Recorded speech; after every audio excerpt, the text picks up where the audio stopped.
This is News Talk STL at 1019, 94.1 and newstalkstl.com. Whether at home or at work, you're mobile. So when you're mobile, stay mobile. Keep St. Louis's home for conservative talk with you wherever you go.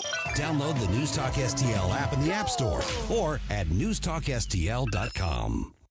Hi, Sean Long for STL Fenceworks. For over 50 years, our time-honored commitment to quality, service, and affordability make STL Fenceworks the go-to authority for fence, deck, and leisure space projects. During these unsure times of severe inflation and supply shortages, you can depend on STL Fenceworks to meet your needs. Being the #1 fence and deck contractor in the state, we've leveraged our position to make contract buy-ins hedging against price increases. Also, our buying power has allowed us to stockpile fence and deck material. There are no shortages at STL Fenceworks. In fact, we have more fence and deck material on hand now than we have had at any time in our 50-year history. Lastly, our commitment to a quality and customer-first approach has never wavered. Your project will be completed by experienced craftsmen in a timely manner, and our lifetime warranty reinforces that commitment. STL Fenceworks warranty surpasses anything offered in the industry. Visit stlfenceworks.com and allow us to bring your backyard dreams to life. As always, at STL Fenceworks, your satisfaction is our passion. Report cards are a good way to show how well your kids are doing in class and where they might need improvement. We at the Show Me Institute believe schools should get grades too, so parents can see how their child's school compares to others. That's why we came up with the Missouri School Rankings Project. Click on the website moschoolrankings.org and it's all there. Rankings and letter grades for all the schools in Missouri.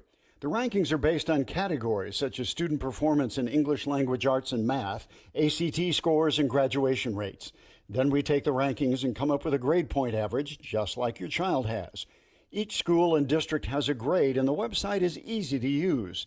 And now we've added spending data for every district, so parents, taxpayers, and policymakers can see where the money is going.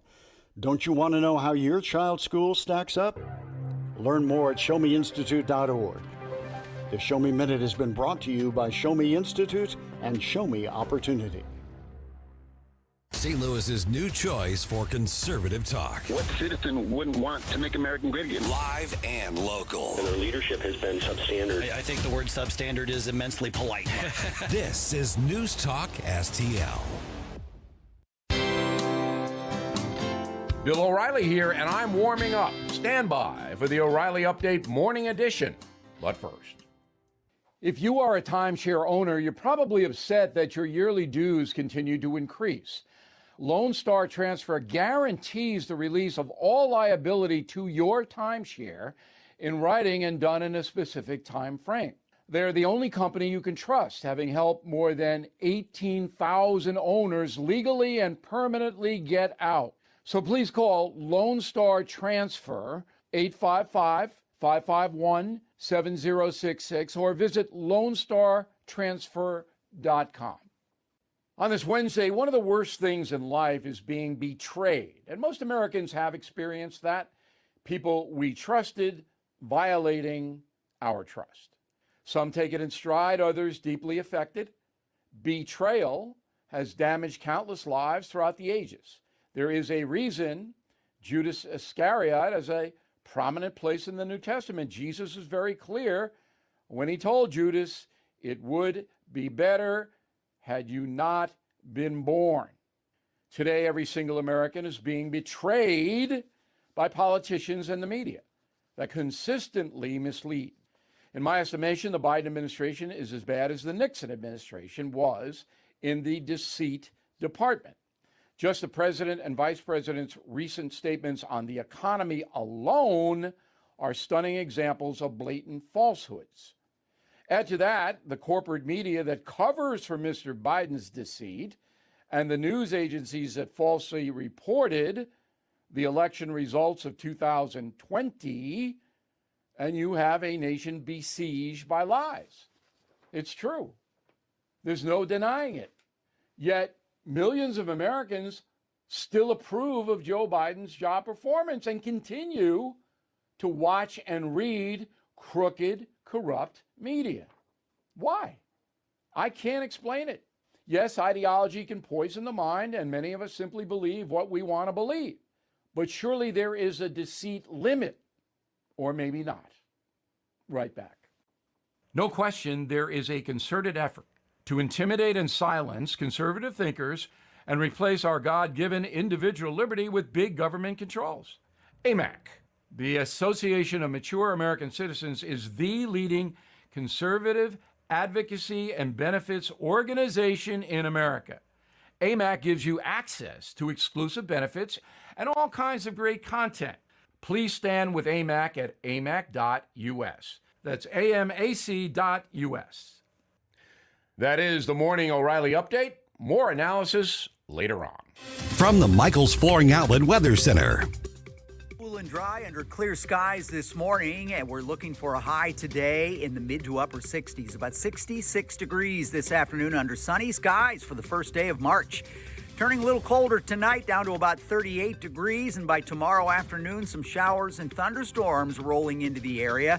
Some of us could see a few wet snowflakes on Friday with some snow in central Missouri. We'll talk more about that as we get closer. I'm KMOV First Alert meteorologist Kent Earhart. News, analysis, opinion. There's a new sheriff in town. The corporate kingdom finally comes to an end. This is News Talk STL. Toxic trade. Human beings whose lives have been upended. Joe Biden's been to Ukraine. He is yet to go to Ohio. There is not a consensus right now in the U.S. government about exactly how COVID started. There's been a cover-up ever since the very beginning. 1019 and 94.1 News Talk STL and newstalkstl.com.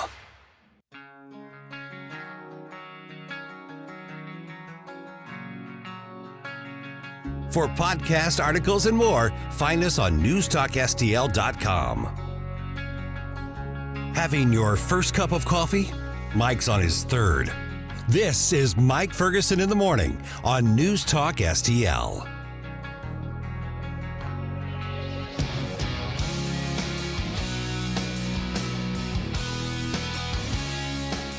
Guess what tomorrow is?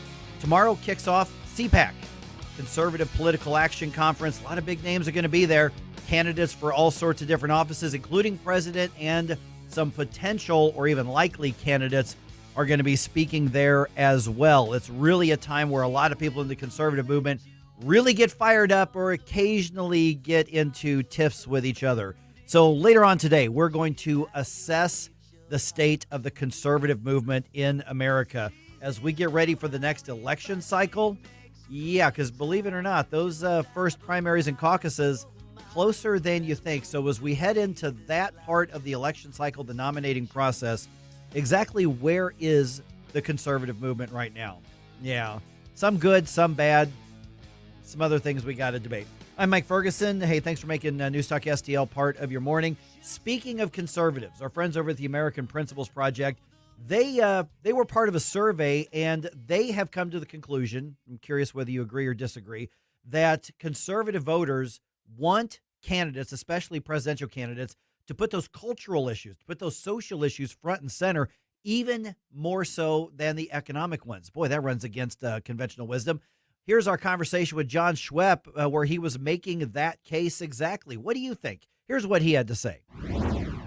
The American Principles Project is involved in the survey, and they are saying, listen, candidates for president, you want to make it far in this race, you need to pay attention to the cultural issues. And I'm joined now by John Schwepp, the policy director of APP, for all the political elites and the consultants and all of that sort of thing. And I was one for a while.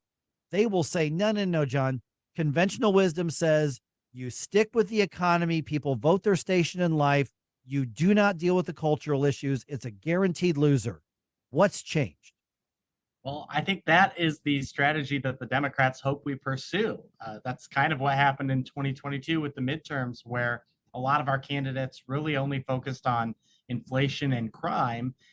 And that message kind of fell flat with voters. And ultimately, they decided, to go with the Democrats in a lot of cases.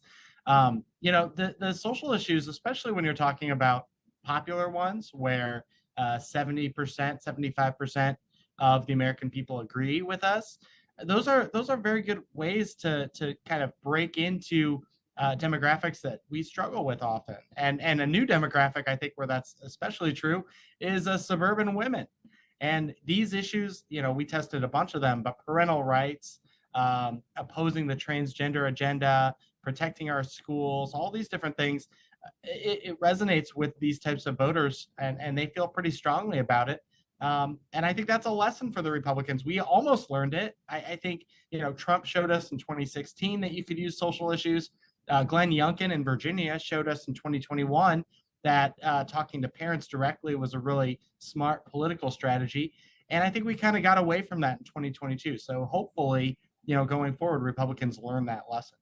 We'll go through as many of these issues that we can in the short time that we've got, John. But when you look at, for instance, the Glenn Youngkin example you just said in Virginia, public education is absolutely public policy. At what point does that cross over into something that is social or cultural within the policy realm? Because I think a lot of people separate the two out. Well, that's what's nice about these issues. They're so popular, people don't even want to call them a social issue. But the reality is, when you're talking about parents having the right to control what their kids are learning on some level or have input, that's like a 90-10 issue. Everyone agrees with that.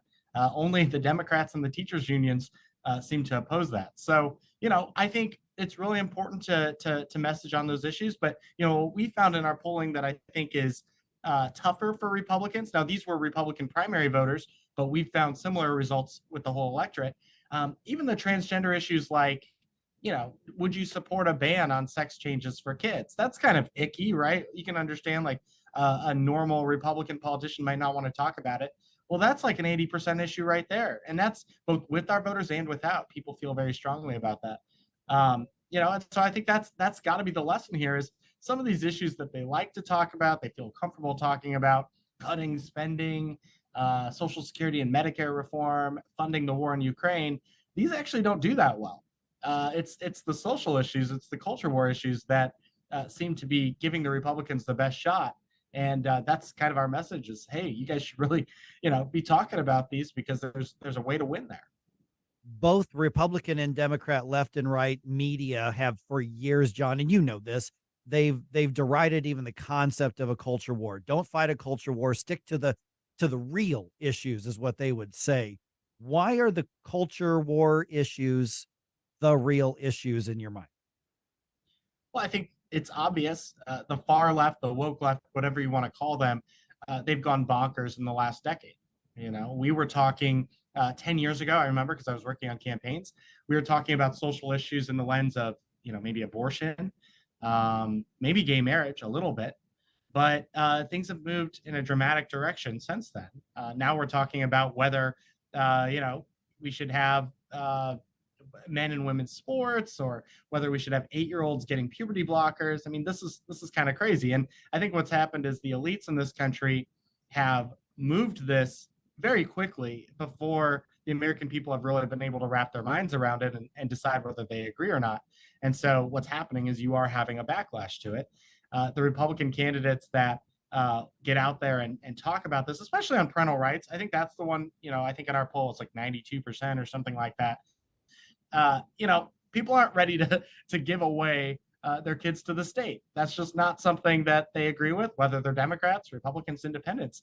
And, Republicans who message on that and say, hey, this is actually what the Democrats believe. They are totally beholden to the teachers unions, and they think that their teachers should be able to conceal things from you, like whether your child is undergoing a gender transition at school. That's insane, and nobody agrees with it. So, I understand the idea to trivialize this stuff, but culture war is everywhere. I mean, if you are sending your kids to public school, you're in the midst of the culture war. If you're, really anything, I mean, this is just all over our society. You can't get away from it. So I think it is important. These other issues are critical too, but you do need to fight that head on and show voters that you're the sane one, that you're frankly, the moderate on this. We're visiting with John Schweb from the American Principles Project, where he is the policy director. Okay, so let me follow up on what you just said right there, because for a long time it was run as far to the right as you can in the primaries or far to the left if you're on the Democratic side, and then try to go to the middle in the general election. And that could be something I could see some consultants saying, okay, yeah, you may get some extra votes in the primary, but you're risking alienating the middle if you focus on cultural issues and not on inflation or crime or some of these things that we also deal with in everyday life. Yeah, it's a mistake. I'll give you a perfect example. Ron DeSantis in Florida, he just won a huge election, huge re-election. I think it was like 16, 17 points. And about a week and a half before the election, he decided, you know what, I've been working on this. I'm going to finalize this order. We're going to ban sex changes for kids in the state of Florida because that's dangerous and we don't want to hurt these kids. The left knew that it was a vulnerability for them. They didn't even really attack him on it. They tried to avoid it because they didn't want to hurt down ballot candidates. They didn't want to make this an issue in the last week and a half. What they try to do, and they've done historically, is they exploit social issues where they know the Republicans won't fight back and where they think that they can win it, where it's like a 60-40 issue. So you'll remember like the bathroom bill in North Carolina or religious freedom bills in Indiana and Arizona, and they've known that the Republicans won't fight back. Now that Republicans are fighting back, it's a totally different ballgame because they know that they're going to be held to account on issues where they are, hugely unpopular. And so it's a lesson for Republicans. They don't want to talk about the culture war. Right now, Joe Biden is out there, and you look at the 2022 advertisements the Democrats ran, they're running on Trump's economic agenda because it's popular, and they know it's more popular than our economic agenda, but they're not talking culture war, and that's because they know it's a vulnerability. So we have to, number one, get back to, I think, what Trump did so well in 2016 with our economic messaging, and our polling kind of showed that as well. But then number two, really hold them to account on the culture war because that's where the Democrats are most out of step with the American people. We've just got a minute or so left, John.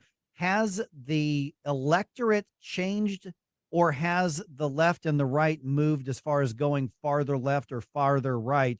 Or has there been some sort of change of focus or awakening within the voters across the spectrum? I think it's maybe an awakening a little bit, but it really is just that the left has moved extremely far to the left very quickly. And you see it on these race issues. You see it on these gender issues. We weren't talking about this 10, 15 years ago. We were talking about political correctness a little bit, but it hadn't gone to this level. The other thing is the left has all of this cultural power now. And so they're able to kind of enforce their orthodoxy on the American people, and people are seeing that. And so they're a little bit nervous about it, not happy with it. So, I think it's really just they've gone too far. And so there's going to naturally be a backlash, which is a good thing because we don't want to take this country that far. And so hopefully Republicans will channel this and use it to their benefit in 2024. And also, by the way, prevent this stuff from happening, right? Like we actually need to pass these bills. We need to get a president who's going to push back on the woke agenda because it's anti-American and it's against everything we stand for. All right, John Schwepp from the American Principles Project, online, the website, social media. People may want to see the survey. Where do they get in touch? We have a press release up at americanprinciplesproject.org. And so if you look at the press section, you should be able to find a link to our polling. And it's good stuff. It's really interesting. Republicans need to go all in on this because it's a big winner for them. All right, John. Hey, thanks for the conversation. Hey, thanks for having me. We've got that news roundup coming your way in just about 4 minutes right here on 101.9 and 94.1 News Talk STL. Like and subscribe to us on Rumble. News Talk STL. Get up. It's Mike Ferguson in the morning.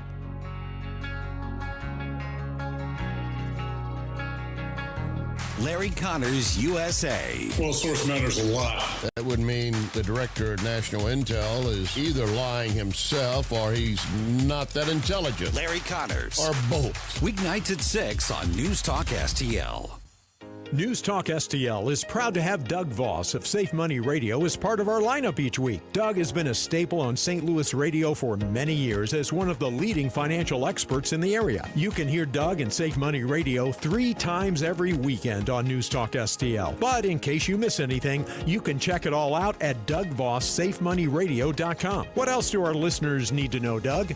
Simply put, I focus on helping pre-retirees and retirees build, preserve, and protect retirement assets business, and I've been helping my clients solve their insurance and financial needs for the past 33 years. I also strive to educate my clients on how to prepare for retirement, minimize the impact of market volatility on their assets, and deal with the challenges of increased longevity. Call me today at 844-676-SAFE. That's 844-676-7233. Doug Voss is a registered representative. Securities offered through DHL Securities LLLP, member FINRA and SIPC.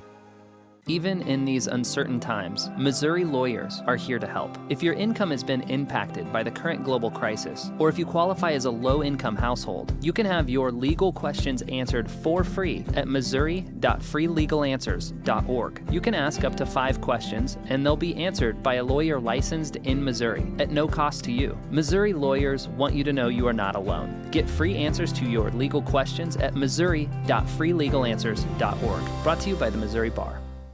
Subscribe and watch your favorite News Talk STL shows. Mike Ferguson in the Morning, The Vic Porcelli Show, Columbo and Katie, Jones and Arps. Webcam streaming on Facebook, Twitter, Rumble. Subscribe and watch News Talk STL.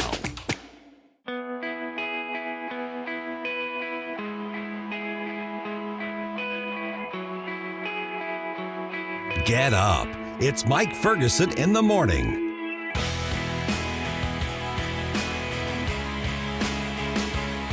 From victims to activists, I want to know what your take is on this. Some high school students from St. Louis spent the day yesterday lobbying for left-wing politics instead of being in the classroom. I've got some really strong opinions on this, and they may not be totally popular, so bring it on. Let's talk about that here in just a little bit. Also, should City Hall, be allowed to ban businesses that sell legal products? So apparently a lot of people in Des Peres think government should decide who gets to do business there, not because something's questionably legal or illegal or anything like that, just because we don't like it. We don't want it here. So it's a community standards versus actual personal and business and economic freedom issue. And I'm really curious what you think about that.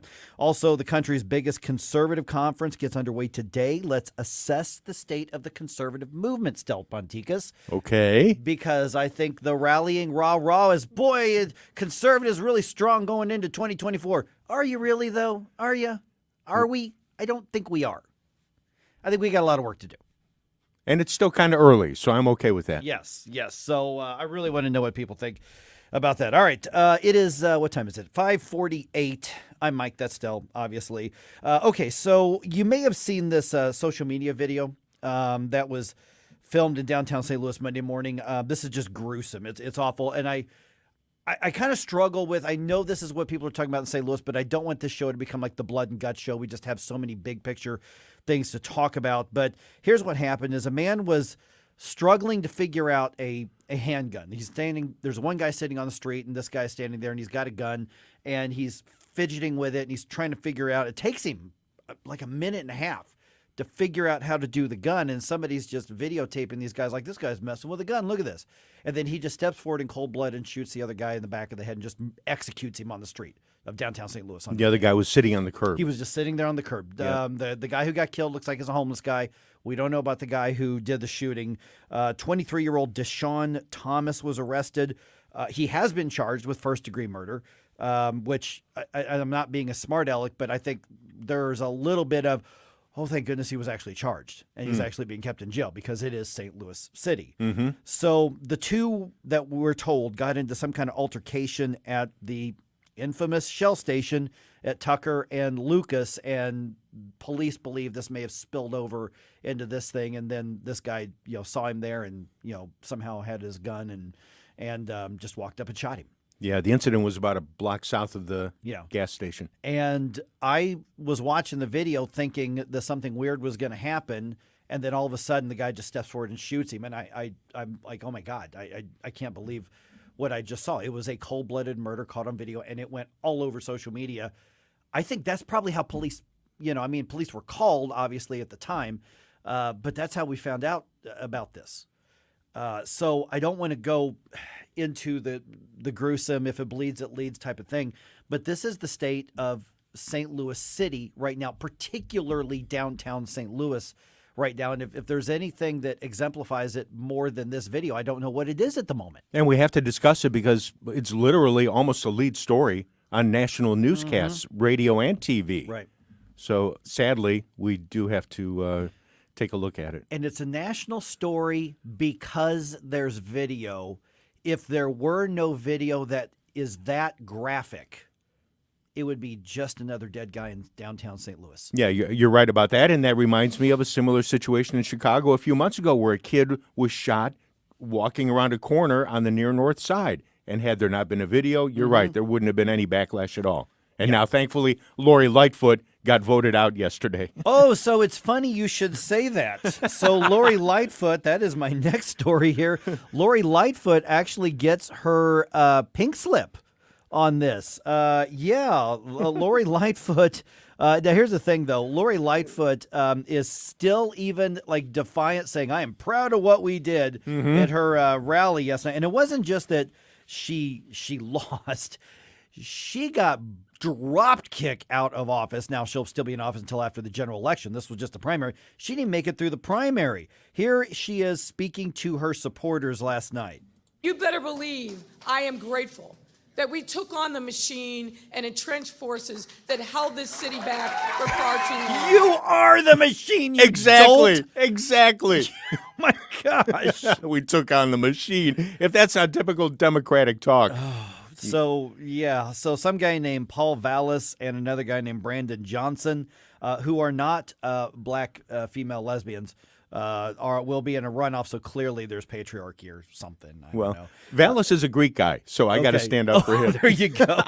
So they're going to meet in the runoff in the next election in Chicago. April, I think. Yes. April 4th. Yeah. Okay. April 4th. So let's see here. Vallis is a former CEO of some schools. He's got the backing of the police union. Johnson is a Cook County commissioner, and he's got the teachers union endorsement. So I think you're right. Vallis would be the least offensive. Listen, Chicago's not going to elect a conservative out there. Okay, so you've got a big group in the primary election of a bunch of liberals. But the important thing is that not only was Lori Lightfoot defeated, the next one may or may not be any better. I don't know. I will say this about Vallis though, because I do know a little bit about him, not just because he's Greek. Like I am, but he is, I think, fairly, from my perspective, kind of a conservative Democrat, believe it or not. He's actually had Republican support over the last few years. Interesting. Governor Rauner appointed him to a couple commissions, and he's actually extended his hand across the aisle on certain issues. So I give him some props there, but still, he's a Democrat. Yeah, you just look for the least bad in that situation. Yeah. But Lori Lightfoot had 16-point-something% in the primary. This wasn't even close. And the way that their primaries work is unless somebody gets 50% plus one, the top two move on to the next election. And that's what's happened with these two guys. But Lori Lightfoot was a distant third. It wasn't even close. Is that what we have here in the city, by the way? In St. Louis Same thing? City, yes. Yeah, okay. Yes, that's exactly the way it is. All right. So that's an interesting one. We'll talk about that a little bit later on today as well. In Washington, D.C., CPAC kicks off today. That is a 4-day event designed to fire up and equip conservative activists around the country. And I'm going to tell you right now, when we get to this part of the show a little bit later, 314-912-1019, I want your assessment of what you think the conservative movement is right now. And by the way, the conservative movement and the Republican Party are not necessarily the same things all the time. That's true. Unfortunately. That's the way it is. If the conservative movement, if the free to market movement, I guess call it a conservatarian movement, were a complete in the same space as the Republican Party, I would actually join the Republican Party. But right now, Republicans still have to earn my vote, just like everybody else. Are you saying the Freedom Caucus MAGA, Ultra MAGA folks are over there, and you'd like to see if they moved closer into the middle, you'd be more... There are some parts of MAGA movement that are great, other parts not so much. Okay. I think there's two. I think there is a big government aspect creeping into the MAGA movement. I think, Freedom Caucus, yeah, if they can hold the line, fantastic. I think there are a few kooks get in the fringe that's trying to get into some of this as well. And there's a few kooks on the speaking lineup at CPAC, but there always are. But for the most part, there's a really good lineup with a few weirdos sprinkled in as well. But C-SPAN and some of the conservative cable and streaming channels, they're going to carry at least the main speeches. So I'll give you kind of a preview. What's interesting is who's there. But one of the things that's interesting is who's not there this time around. There's a couple names where you're thinking, that's interesting that they're not there because they would be a massive, massive draw. So, CPAC is always an interesting thing. One of these days, we got to probably run out there and do the show from there or something like that. We are going to have a live report from CPAC on tomorrow's show, by the way. So our friend Stephanie Bell, who's actually at some of our, not sister station, but teammate station in Columbia, Jeff City, she's going to be there. And so she'll give us an update on what's happening at C-SPAN. Okay, want to work at Busch Stadium? No, not you. You can't leave still.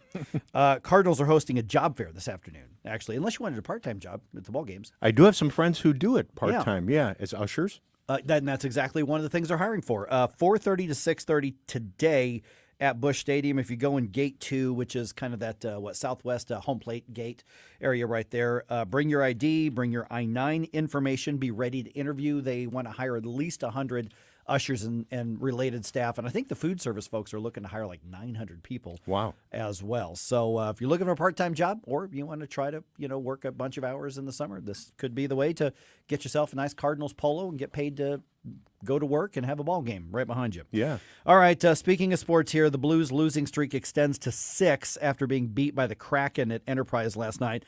They've not won a game since February 16th. Wow. It's March. Wow. Yeah. I still have trouble accepting the fact that Seattle is in the NHL. It sounds funny. That's right. Yeah. It's like Seattle Kraken. Okay. Well, all right. Also in baseball, Cardinals beat the Nationals 5-3 in spring training yesterday, and the Cardinals play the Astros this afternoon at noon. MLB Network, I think, is who's streaming that game if you want to check that out, which I probably will. All right.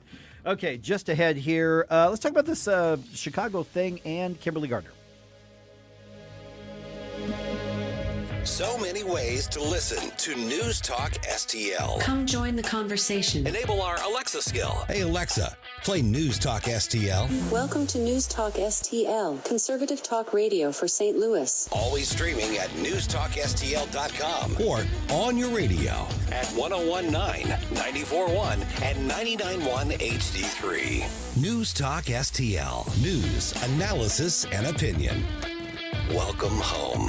When you're approaching retirement, there are a lot of questions to answer. Do you have enough money to fund your income for life? How should you claim Social Security? And what's your plan for health care and long-term care? Hi, I'm Eric Robert, Director of Investments with the ClearPath Wealth Management Group at Stifel and host of On the Money Saturday mornings at 9 on News Talk STL 1019. Don't leave your retirement to chance. It's crucial to understand and address relevant risks before you retire. Our team can help you get organized, guide you through critical retirement decisions, and create an investment portfolio designed around your needs. To schedule your free retirement plan consultation, go to clearpathinvesting.com. That's clearpathinvesting.com. Or call us at 636-695-2650. That's clearpathinvesting.com or 636-695-2650. Stifel Nicholas and Company Incorporated, member SIPC and NYSE.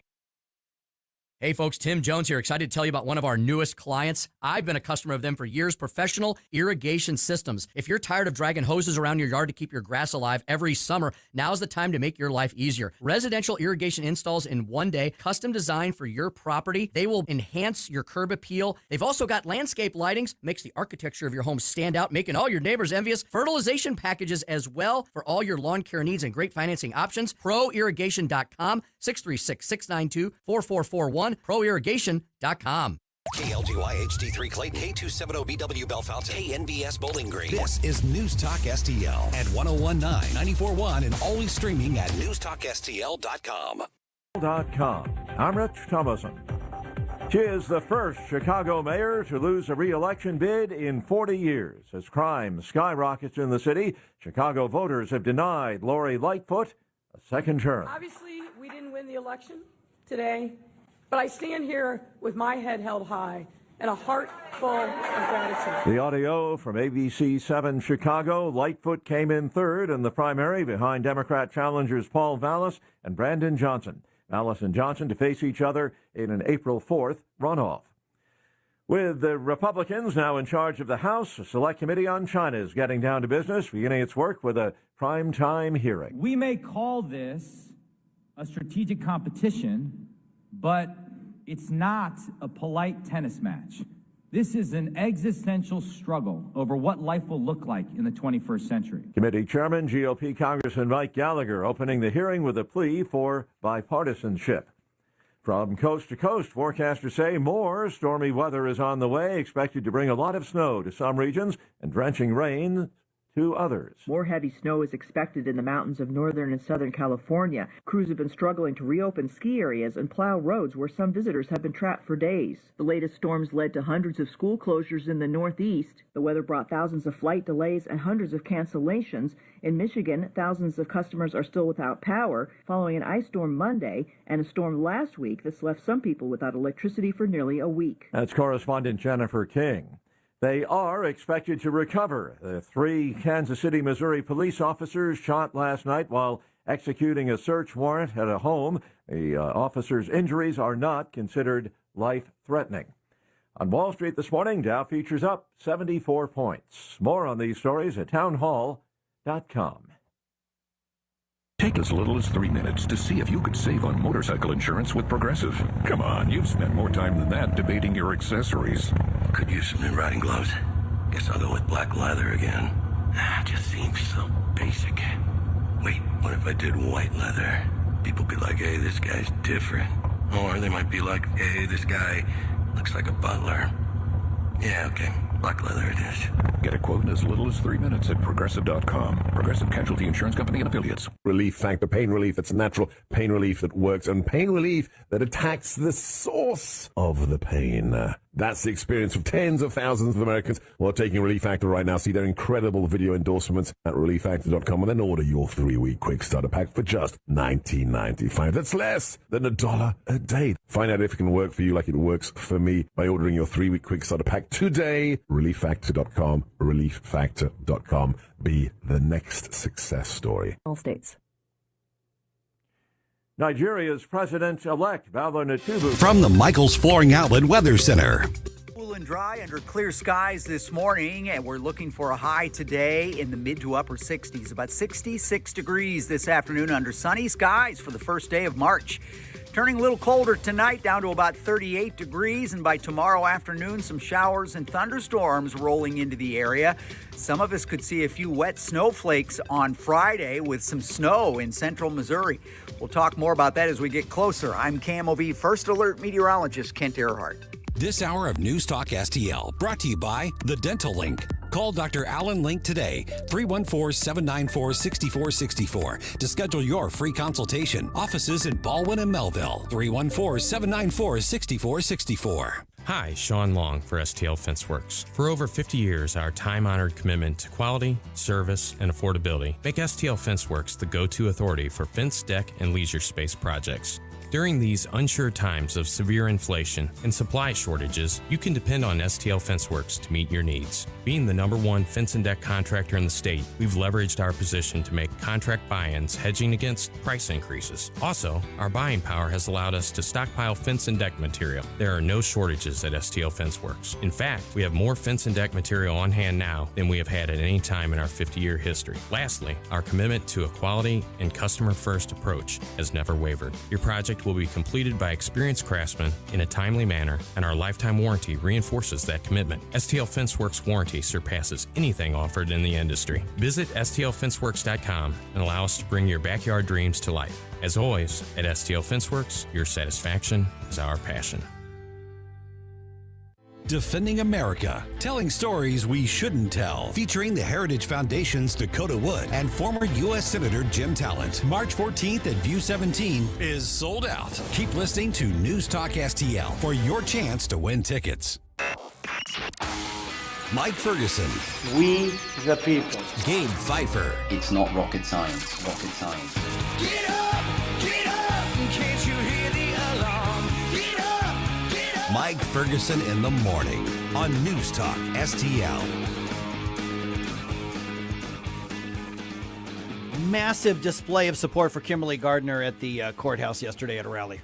Really? I'm just going to have to redefine what massive means. Oh, okay. To All do right. that here. Well, Democrats redefine everything, so go right ahead. Fair enough. All right, we'll do that in just a minute here. I'm Mike Ferguson. It is 6:05. Gabe Pfeiffer is right over there, and you can't see where I'm pointing, but trust me, I'm pointing right at him. And Stel Ponticus is right there, and same situation occurs there. I'm Mike Ferguson, 6:06 right now. Okay, so check this out. A group holds a pro-Kimberly Gardner, using air quotes here, rally in St. Louis yesterday. KMOV was there with a camera to cover the entire dynamic event. Here is their complete coverage of this. He is the best circuit attorney that this city has had in its 200-year history.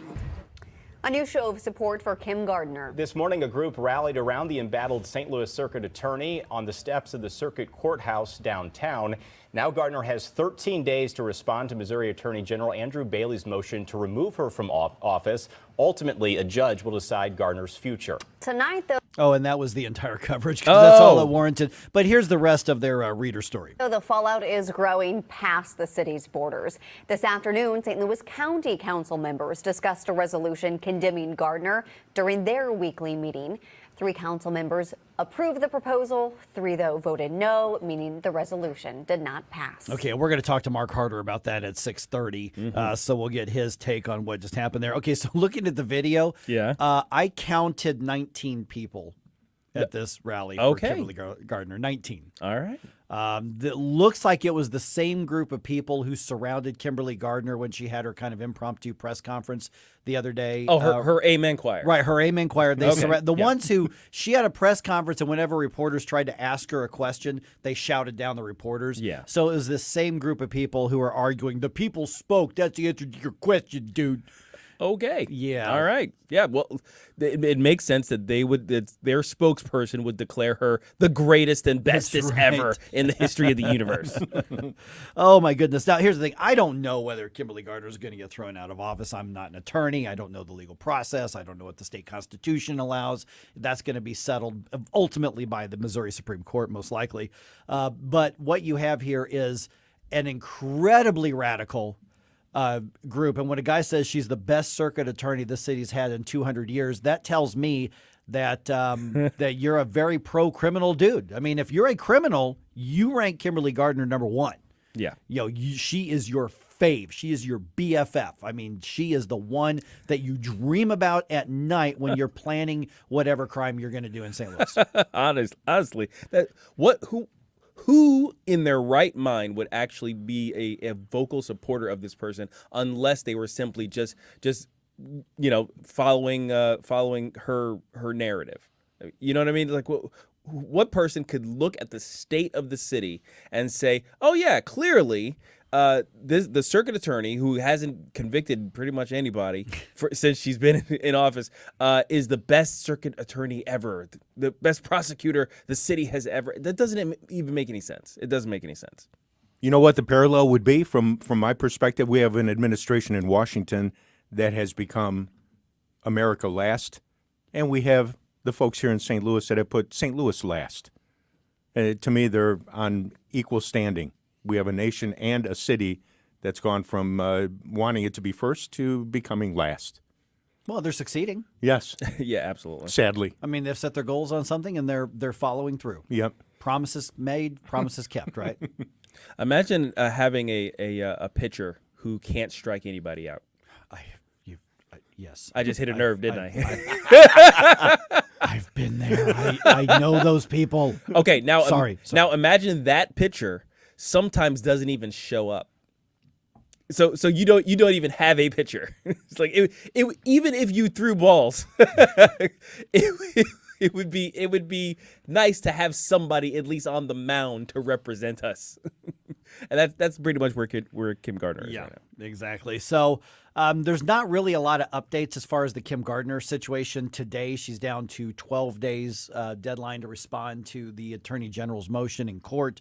Other than that, I mentioned yesterday that I was told that there might be a protest tomorrow against Kimberly Gardner. I have not seen anything else on that. So I don't know if that's happening or not. If it is, okay, I'll let you know when I find something out. But so far, I don't see anything to that. I guarantee you it's going to be easier to beat 19 people who showed up for pro Kimberly Gardner. But the fact of the matter is that a lot of the people who want to protest against somebody like Kimberly Gardner has a job. So you're busy during the day. That's true. So I don't know if that's going to happen or if it's not happening. If it is, hey, if you're organizing it, let me know. I'll look into it. Okay, let's see here. Oh, here's what you're hearing a lot about in the national media right now with the primary election that happened in Chicago. I promised we could chat about this for just a minute or so here. Mm-hmm. Oh man, okay. So here's what happened: is Chicago residents. They're getting ready to elect a new mayor in April because they had the primary election yesterday. The next election's in April. But a familiar name will not be on the ballot. Fox News' Kevin Corke has that story. Just 4 years ago, Lori Lightfoot won every single ward in the city runoff and then made history, becoming the first black and first openly gay female mayor in the city's history. But Lightfoot is on her way to becoming the first Windy City mayor to lose re-election in about 40 years. Paul Vallis, a former Chicago public school CEO, has more than 30 percentage points. He'll advance to the runoff. He's expected to face Brandon Johnson, the current Cook County Commissioner. Former school teacher Lori Lightfoot, meanwhile, came in third with just more than 16% of the vote. That means 84% of Chicagoans voted against Lori Lightfoot. Thank goodness.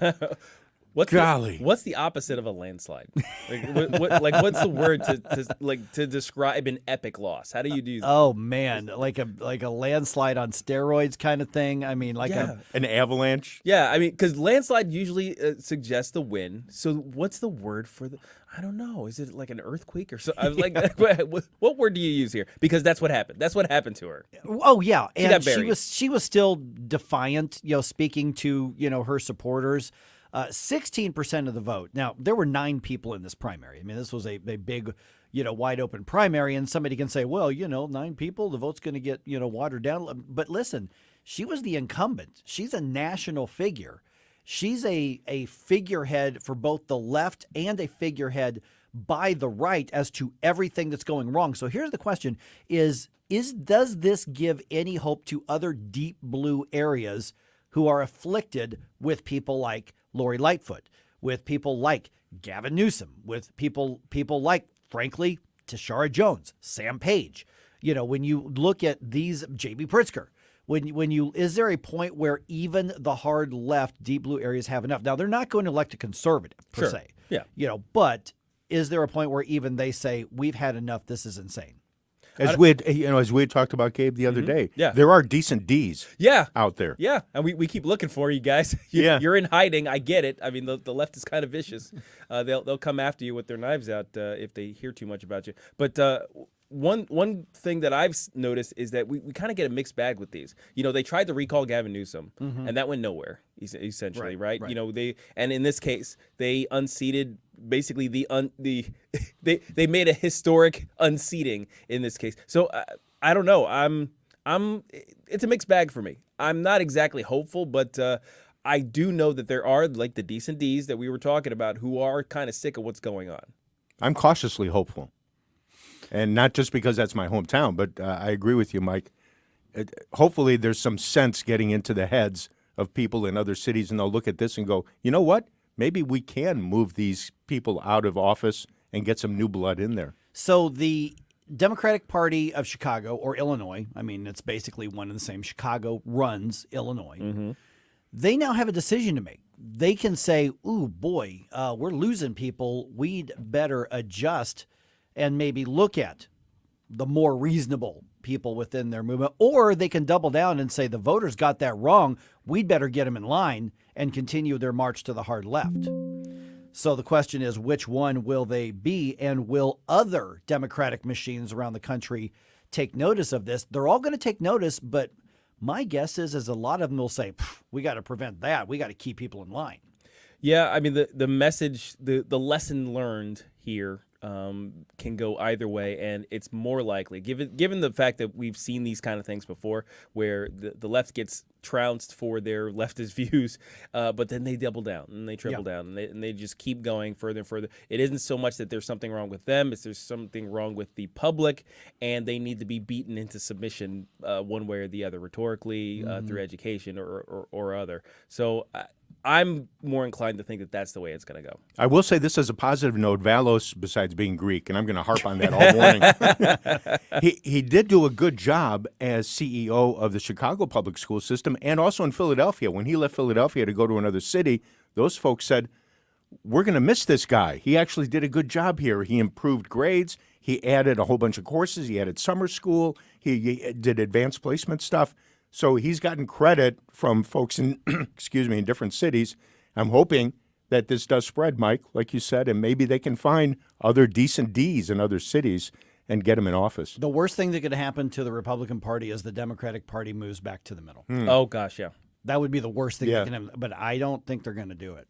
This guy would be an indication of that, but I will say Brandon Johnson, the guy who's second, like you said, he's got the teachers union support. Bingo. There you go. That tells you a lot. Yeah. That tells you a lot. All right, 314-912-1019. Okay, just ahead here, and this is one of those things that may get some people mad at me. Okay.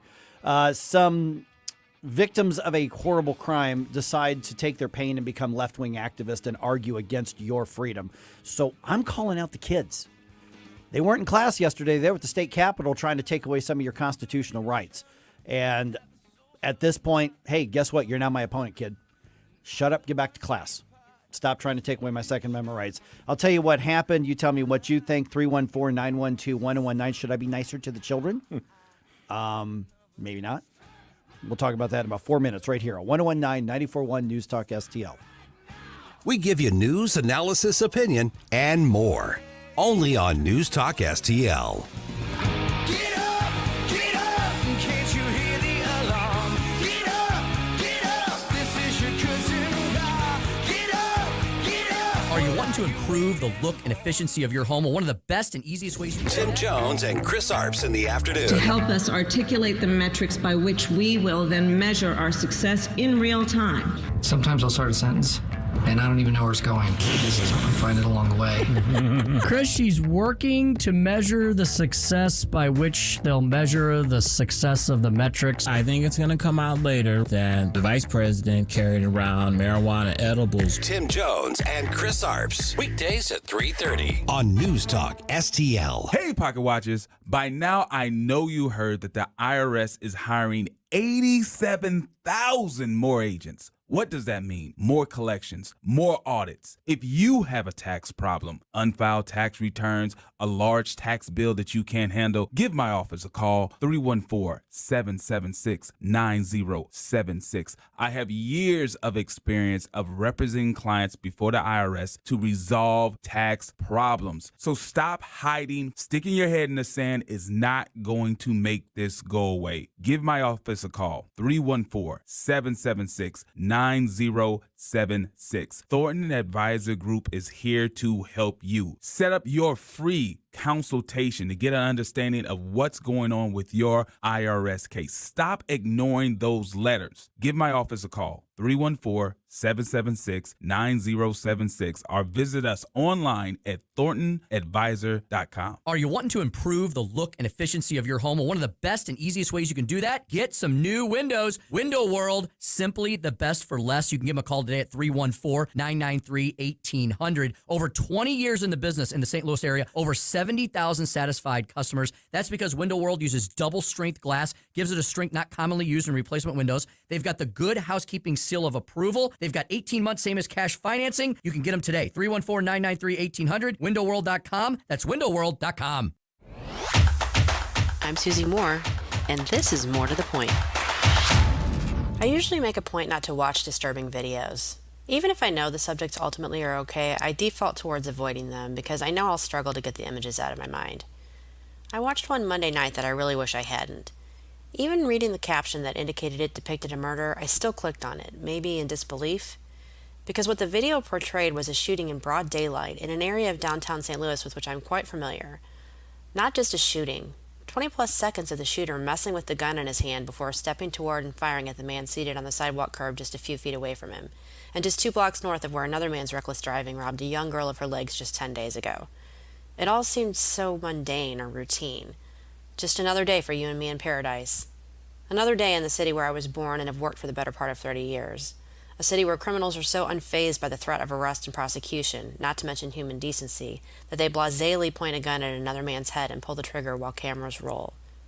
Something's got to give. Susie Moore is Deputy Managing Editor for RedState.com. For more to the point and everything Susie Moore, log on to RedState.com. Follow Susie on Twitter at SmoozyQ and keep listening to 1019 and 94.1 News Talk STL. If you find yourself feeling out of place in the world, it's comforting to know conservative values haven't been abandoned everywhere. The far left wants to destroy conservative values in America. This is News Talk STL. Welcome home. This hour of Mike Ferguson in the Morning is brought to you by Stifel. Request a portfolio review from your Stifel financial advisor at stifel.com. That's STIFEL.com. Hey, it's Joe Pags. Catch me tonight at 7 o'clock. But right now, back to more of Mike Ferguson in the Morning on News Talk STL. Okay, I think we all saw this coming. A bunch of high school students from St. Louis spent the day working as left-wing activists at the Missouri Capitol on Wednesday. I'm Mike Ferguson. It is 6:22. Got Gabe Pfeiffer here. Got Stel Ponticus here. Hey, if you haven't liked us on our Facebook page, please do that. Some people may be watching us on Facebook right now. Although we do get tossed off there from time to time. So you can also watch us on Rumble. But if you have not already liked our Facebook page, please do that. There's also a lot of stuff that happens outside of our shows, just additional conversations that happen right there on Facebook. So easy to find, News Talk STL. Okay, so here's what happened. Dozens of Central Visual and Performing Arts high school students made a trip to the state capitol to lobby against your Second Amendment rights. That happened yesterday, happened on Tuesday. Caroline Hecker went to Jeff City from our news partners KMOV to report on this. Here's just part of her report on their activism for the day. He plans to deliver handwritten letters penned by the students to House leadership in hopes of starting a conversation about gun reform. She's referring to State Representative Peter Meredith. Once you look into the eyes of a kid and hear the kind of thing that they experienced, that's going to change some minds and give them some courage to speak truth instead of falling in line. Meredith introduced 3 bills in the immediate aftermath of the shooting, aimed largely at temporarily removing weapons from someone a court deems unstable or a danger to others. All 3 bills yet to be assigned to committee in the Republican-controlled legislature. Okay, so keep in mind now it's gun reform, not gun control. Of course. Of course. And what we have here are these high school students not being in class yesterday. Instead, getting on a charter bus, going to Jeff City, and making a big show of their anti-Second Amendment activism. Are these kids victims? Yes, there was a school shooting there, and their answer, and we saw this coming because they were doing those stupid protests at City Hall shortly after that, immediately started arguing for left-wing stuff, immediately started arguing for gun control. So you know what, kids? You're now my opponent. Yeah, you've stepped into the arena of ideas here in politics. You've made a stance that directly opposes my natural rights, my God-given rights.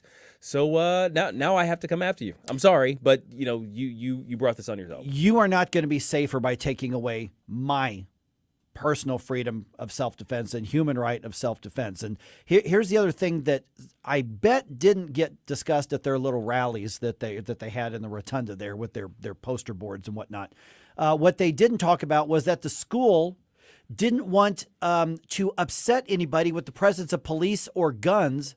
And so the report actually has said, well, the gunman broke into school. No, he didn't. He walked right in. Right. There was nobody to stop him. There was no obstruction, nothing. Those kids and that school were soft targets because of the left-wing ideology that they're now supporting.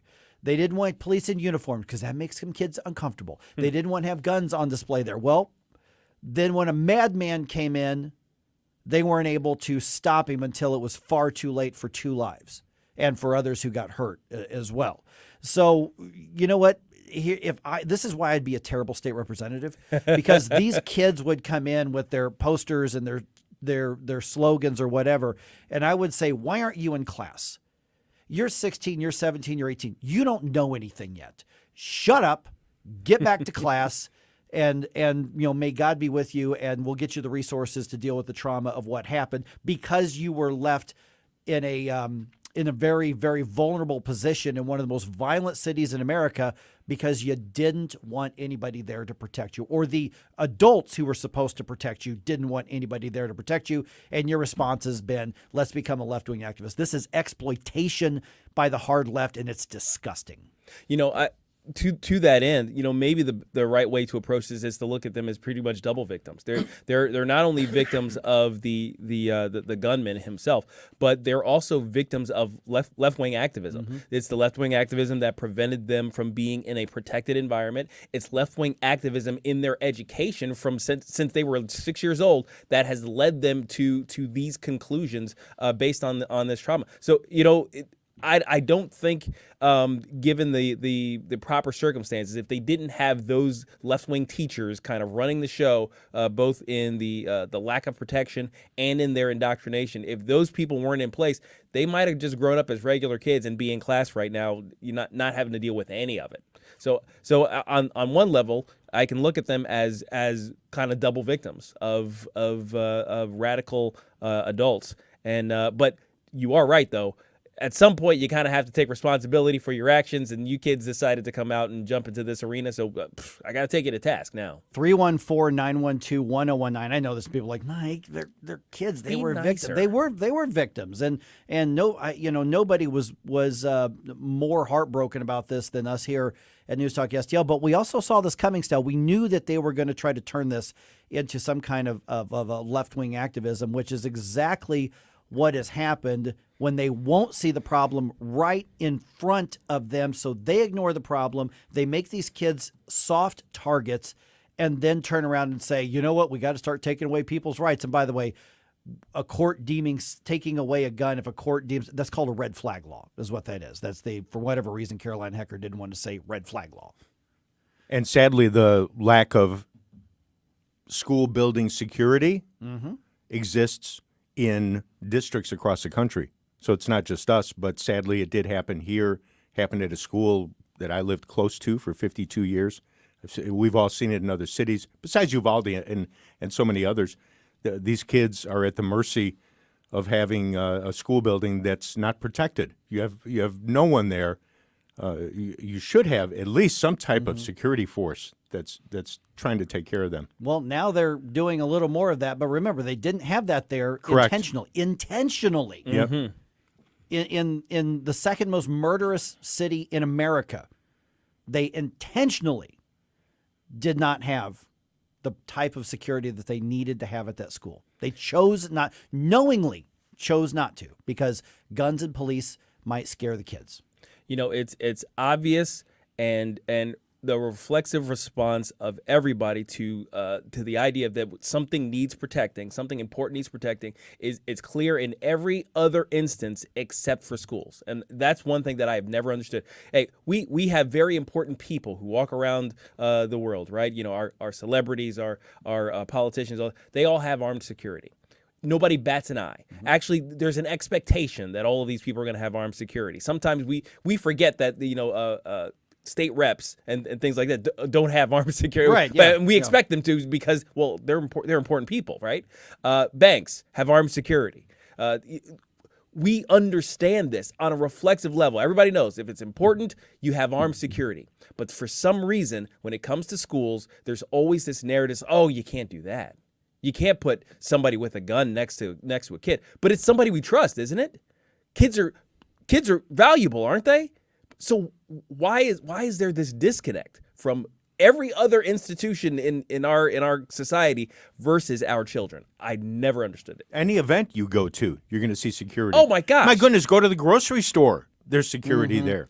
You gotta walk through metal detectors to get into the ball game. Yes, and show a voter ID, or at least some sort of ID. Yeah. To get your tickets. Yeah. 314-912-1019. The city that Kimberly Gardner has contributed to making less safe, but they don't want to, make kids uncomfortable with that security, including law enforcement officers. And remember, the St. Louis School District has its own police force. They have their own security team that is trained, but they didn't want to do that because it made them uncomfortable. And then they are shocked when they weren't able to protect the kids. So let's protect the kids by passing a law to affect everybody else's constitutional and human rights in this country. That's the response of the left. Jump in, exploit this, never let a crisis go to waste kind of thinking.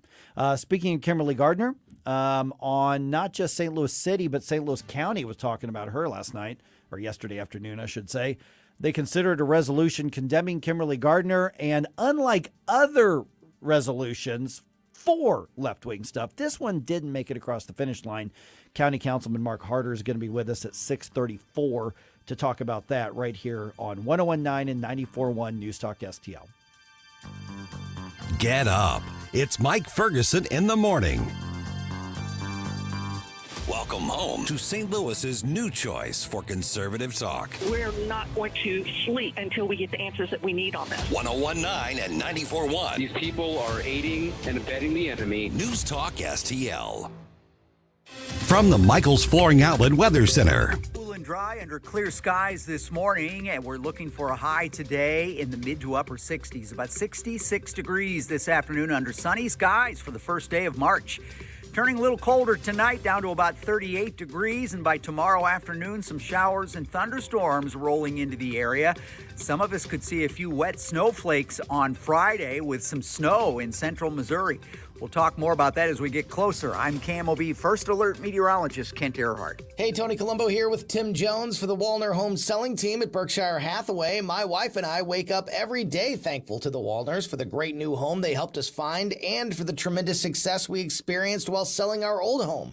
The Walners have years of experience and a work ethic that is second to none, and for us, the results speak for themselves. But Tim, it's not just the Colombo family. So many St. Louis families have been helped by Rodney and Jen Walner. They sure have, Tony. So if you have been thinking about selling your home, don't wait. The market is changing, but it's still a great time to sell. Put that experience and work ethic to work for you and see firsthand why the Walners sell 15 times more homes per year than your typical realtor before this window of opportunity passes you by.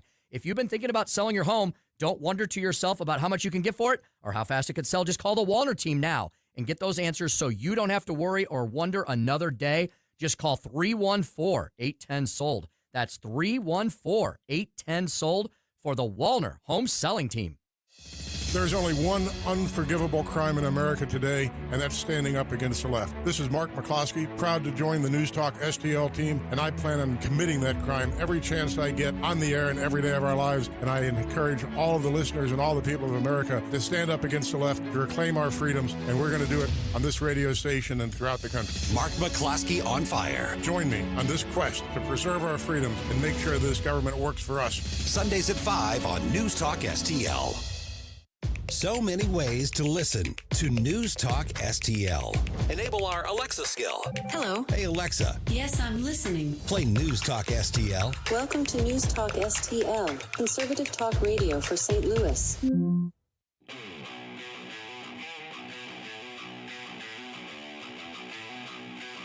Dan Bongino here. Keep it on News Talk STL because my show starts at 11 a.m. Right now, it's back to Mike Ferguson in the morning. Now, some St. Louis County Council members don't want to spend time making statements with resolutions. They're all about that in other situations. But now, maybe this isn't our territory. I guess it depends on the statement, obviously. It is 6:34 right now. Good morning. I'm Mike Ferguson. Gabe Pfeiffer's here. Stel Ponticus is here. Don't forget, any conversation that you hear or you just want to check out the show, maybe you missed us or you want to hear it again or send it to somebody, go to News Talk STL On Demand, otherwise known as podcast, but On Demand sounds really cool. So subscribe to our podcast wherever you get them, and you can take us with you whenever you go. So as we just heard that mention from KMOV a little bit ago, the St. Louis County Council was considering a resolution condemning Kimberly Gardner. That one did not make it across the finish line, but other resolutions that have absolutely nothing to do with their running the county government do make it through. So Mark Harder, county councilman from St. Louis County, joins us right now. Mark, good to chat with you. Appreciate you getting up early and being on the show with us. I know you're on with Vic quite a bit. I think you're on with Vic later on today, too. And so whose idea was it to have a resolution condemning Kimberly Gardner? And I noticed that some of the other virtue signalers on the left there who are all about abortion and, mutilating kids with Washington University's clinic, they really can't find the same passion for the murder and mayhem in St. Louis City. Well, good morning, gentlemen. Yes, we had an interesting day yesterday. We had a 3 o'clock meeting yesterday, and this was an idea of the three of us, Councilman Tracus, Hancock, and myself, to come up with this resolution. Councilman Hancock, with input from us, put it together and presented it yesterday, and we voted on it. As you said before, the 3 Republicans voted for it. The 3 Democrats that were there, out of 4, we had 1 missing, they voted against. So under our rules, if a resolution has a tie vote, then the resolution or anything that has a tie vote, it automatically dies. So it didn't pass. It didn't move forward. But it was quite descriptive of the hell the city of St. Louis has gone through with Miss Gardner as their prosecuting attorney. And it probably hit home with some folks. But I think the Dems don't want to touch this issue and get involved. And even Miss Clancy said, this is not, we shouldn't get involved in this, and that, this will basically come back and haunt us if we have a problem in the county or something like that. And, but that's their position. And that's somewhat the problems we have in the city as well. So we'll see. I think some other counties are going to do a similar resolution in the weeks to come, and we'll see where that goes. Good morning, Mark. Gabe here. Were you surprised at all by the vote? I mean, granted, it was along party lines, and that's kind of typical. But given how some of the high-profile Democrats kind of involved in this situation, including Tashara Jones, made at least a tepid vote against her rhetorically, Kim Gardner. Were you thinking you might pull off one Democrat vote, or is it basically as you expected?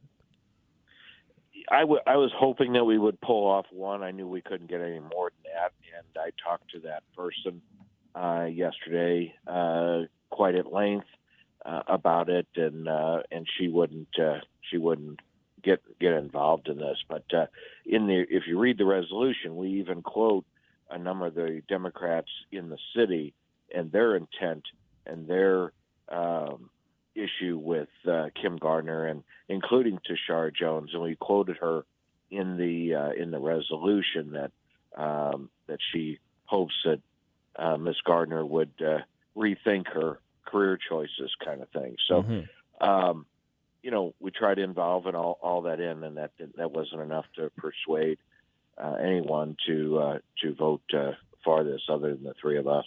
Yeah, but Mark, your friends on the left there, they love resolutions. They do all sorts of resolutions that don't have anything to do with the governance of the county. So was anybody picking up on the sort of hypocrisy on this? I mean, the Democrats passed a resolution literally in favor of castrating minors at the transgender clinic, and a resolution in support of abortion. And so all sorts of things that have nothing to do with the governance of the county, those are somehow important, but something like this, because the crime in the city does affect the county. Right. Oh, yeah. And it affects the whole region, not just St. Louis County, but St. Charles County, Jefferson County, you name it. Everyone that affects, and everybody at some point in time goes into the city and goes into work or goes to a ball game or whatever, and it affects all of us.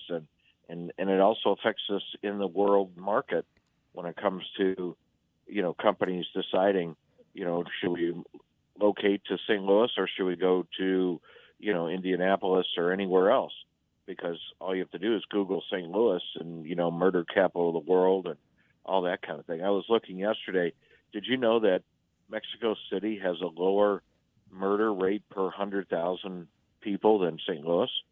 That's wild. I mean, I was just blown away. I mean, I think it was like their rate right now is like 10.5 murders per 100,000. And St. Louis City is like 45 per 100,000 murder rate. So, when we look up to Mexico City as an example, that's pretty bad. Yeah, wow. I think we're Mark. I think we're the number 2 most murderous city. New Orleans just passed St. Louis City. Yeah, they took that title away from us.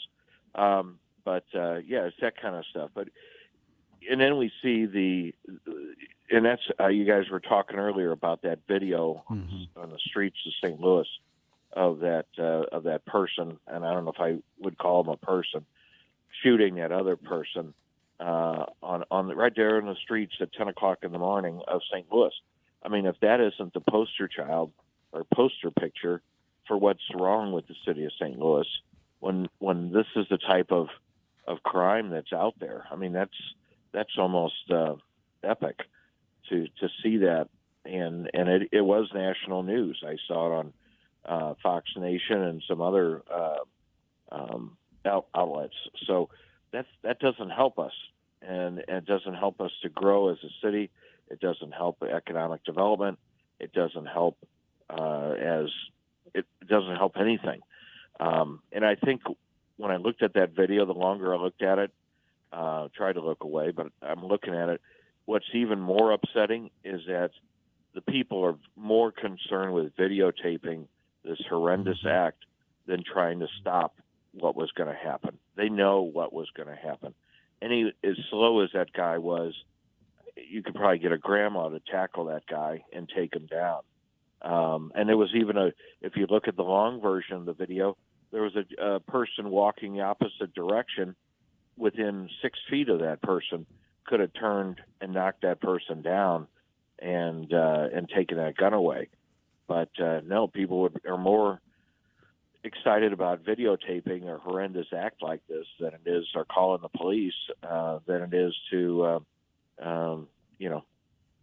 maybe somebody would be alive today because of their actions. I don't know. I think that's more disturbing than the whole issue, which is pretty disturbing as it is. Yeah, that video was, I mean, I suspect a lot of people have already seen that video go all over, social media. Susie Moore did a commentary on it. We just heard a little bit ago as well. I mean, people are talking about that. And I think, Mark, I think you're right, is because that has come to be the stereotype of the city of St. Louis. And then that does affect, like you said, whether it's St. Louis County, St. Charles County. I don't think it's quite made it out to Jefferson County or Franklin County yet by any means, but it is affecting other areas, and it's also affecting why people don't want to live in St. Louis City anymore. I every time I have lunch with my daughter, I beg her to move back out of the city, and hopefully one of these days I'll convince her to do it and go to St. Charles County or something, or St. Charles City. And, it's funny, one day I was down at the station there, and after my time on the station, I went just driving further downtown and around, and I was amazed in the middle of the day how downtown is a ghost town. Mm-hmm. I thought I would see people on the street, walking around, traffic, buses, whatever, and I was amazed at the lack of traffic, the lack of pedestrian traffic, lack of anything looking like life downtown in the middle of the day. I could see it at nighttime. People are scared. They're not going to go down there at night. There was no ball game or anything like that. But in the middle of the day, there's nothing going on downtown. And some of the street lights were blinking red, So it's like this is the type of downtown we want to try to develop and attract businesses to. I think people are going to look other places or just say no and not even give it a second shot. So I think that it's good that some of the organizations, the business organizations in St. Louis, have finally kind of become awakened. I wouldn't say woke, but awakened to what's going on, and know that it's hard to sell the city of St. Louis when you've got this type of activity going on for conventions and for business relocations and you name it. You can't sell against that. I mean, you can have all the greatest things, but that reputation is almost impossible to sell this city. For anything good to go on downtown. Mark, this is Stella. A quick question for you regarding business, since you touched on it. What's the situation currently regarding the renovation of Chesterfield Mall in that area? It's still moving ahead, as you've probably seen. Dillard's has finally decided or figured out that they've got an empty store in Chesterfield, and they are going to sue the city of Chesterfield and most likely the developer over the TIF that was put in place. And I don't think they've got much of a leg to stand on personally, but I'm not an attorney. But they've been absent. They've been throughout this whole process, and they've had a closed store for almost 7 years. And now they're arguing, we're gonna remodel that and we're gonna reopen that store. No, you never had any intention of reopening that store, and so it'll go to court. And I think the developer and the city of Chesterfield will have a good case against it, and this will delay the project, for as long as the legal issue happens. But I think at the end of the day, I think the Chesterfield and the developer will have a good case to start moving ahead on this project. All right, County Councilman Mark Harder, also running for state senate right now in the next set of elections. Good to talk to you again. Yes, we'll talk again, too. All right, absolutely. All right, 314-912-1019. Okay, what about those, take a little different approach here. You have those little pet peeves that just irritate you to the hilt? Oh, gosh. I mean, it's not like the end of the world type stuff. It just really gets under your skin. Yep. I have so many. Yeah, okay. So many. I have a list. Okay. Because somebody asked that question, and a lot of people were saying, here's what drives me nuts. Mm-hmm. And a few of these really struck a nerve with me. I'll tell you what they are. We'll see if we missed anything. Tell me if you agree. That's at 6:51 here on 101.9 94.1 News Talk STL. And then Bob Ondrich joins us at 7:05. Get up. It's Mike Ferguson in the morning. St. Louis's new choice for conservative talk. Thank you for the opportunity to let me vent here. Live and local. Way to be, guys. 101.9 all the way. This is News Talk STL. I am home. What if everything you thought and believed to be true about owning and buying your home turned out to be wrong? Straightforward, objective advice on the right way to make the most out of every dollar you put into your home. We're the only country that has one of those. Most other countries, considering like Canada, the UK, they don't have long-term fixed-rate mortgages like that. They're all variable-rate mortgages. HomeWise with Michael Midget, Sunday mornings at 9 on News Talk STL.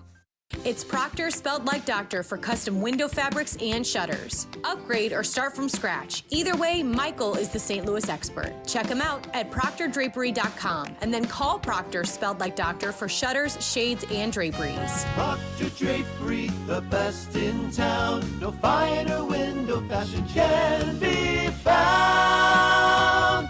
Call for an appointment at your home. Spell Proctor like doctor. I always wanted to learn Spanish, but I never thought I'd have the time.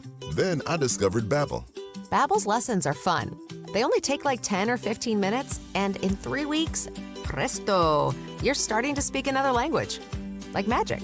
I love that Babbel's lessons aren't just robots talking. They're voiced by native speakers, so you get the pronunciation just right. And they're designed by real language teachers, so you learn how to have real-world conversations, things you'll actually use. It's incredible. After using Babbel, I'm ready to start having real conversations in French. There's all kinds of ways to learn. Use Babbel's podcasts or games or videos. You can even join live classes with a language teacher. If you want to learn a language, there's no faster, easier, better way than Babbel. Babbel. Babbel. Babbel. Évidemment.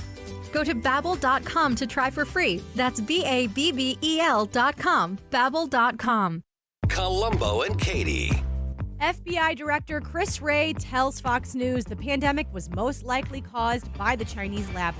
We'll discuss this on Wednesday and catch up with Mark Close and Skip Weber.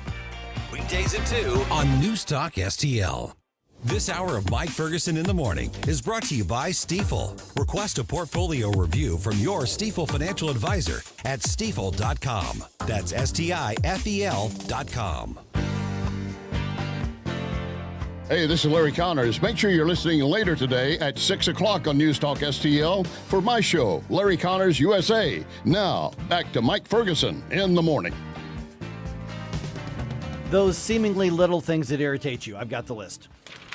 Are we on it, by the way? No, there is no Gabe Pfeiffer or Stel Ponticus on the list. That's good. That's good. There is also no Bob Onder on the list because we're going to talk to him at 7:05. All right. As well. All right, I'm Mike Ferguson. It's 6:50 right now. Okay, so this is another one of those Reddit things that somebody said, what are those things that make you what they called irrationally angry? Yes. You know, so it's not like somebody, kicking your puppy. That would make you rationally angry. Exactly. They're talking about the irrationally angry things. Do you have any that pop into your mind that I don't know why, but that really makes me mad? You would think that I would have a ton of them on tap just to throw out there, but it usually catches me by surprise at how angry the thing makes me, and then I remind myself, oh yeah, that's right, I'm always irrationally angry about that thing. So is there anything like your wife that Janet will say that's like, man, Gabe, why do you get so worked up about that? Oh my gosh, I don't know. Loud cars driving by with really, really loud music so that you could hear it rattle. Yeah. Now that maybe I'm being triggered because those were usually in my neighborhood growing up. Those are the drug dealers. So maybe it makes me maybe it's rational anger transferred into an irrational situation. No, but I know a lot of people who get really frustrated, get really angry when somebody goes by. Either the music is whether it's like thumping rap and hip hop or just screeching, whether it's metal or whatever it is. If they're playing country at any level, I find that irritating no matter what. There are some good country songs. Devil Went Down to Georgia is a great country song. There you go. It is. I love that one. But I wouldn't play it at 11. No. Which, by the way, moving it up to 11, as we know, is reserved for rock and roll. That's really the ones that have the right to do it. That is true. But one of the things, Stel, that drives me nuts is like number 2 on this list here that happened. Oh, wow. Okay, so here's the context. I'm driving on the highway somewhere, and I am king of the cruise control. Oh, yeah. Okay, I set the cruise. I'm going. Okay, I'm coming up on somebody. I'm going to pass them, not changing my cruise control setting. No big deal. I'm going, 65. 65 and in a 60, and they're going 62. Mm-hmm. Okay, I'm going to pass. They speed up. Oh. Why? Oh! It's not personal. Oh my gosh, I hate that. Oh, yeah, see, the thing is, once I'm reminded of the thing that makes me irrationally angry, I automatically go to 11. You're so right. Isn't that everybody on the road though? Everybody who's driving faster than me is crazy. Everybody who's driving slower than me is an idiot. Yeah, the old George Carlin vote exactly. joke. Yeah, exactly. I yeah. mean, it's true. It's actually true. Yeah. So that's one. That was number 2. I'm like, that's me. I'm like, why do you do that? I don't think I'm better than you because I'm going 3 miles an hour more than you are.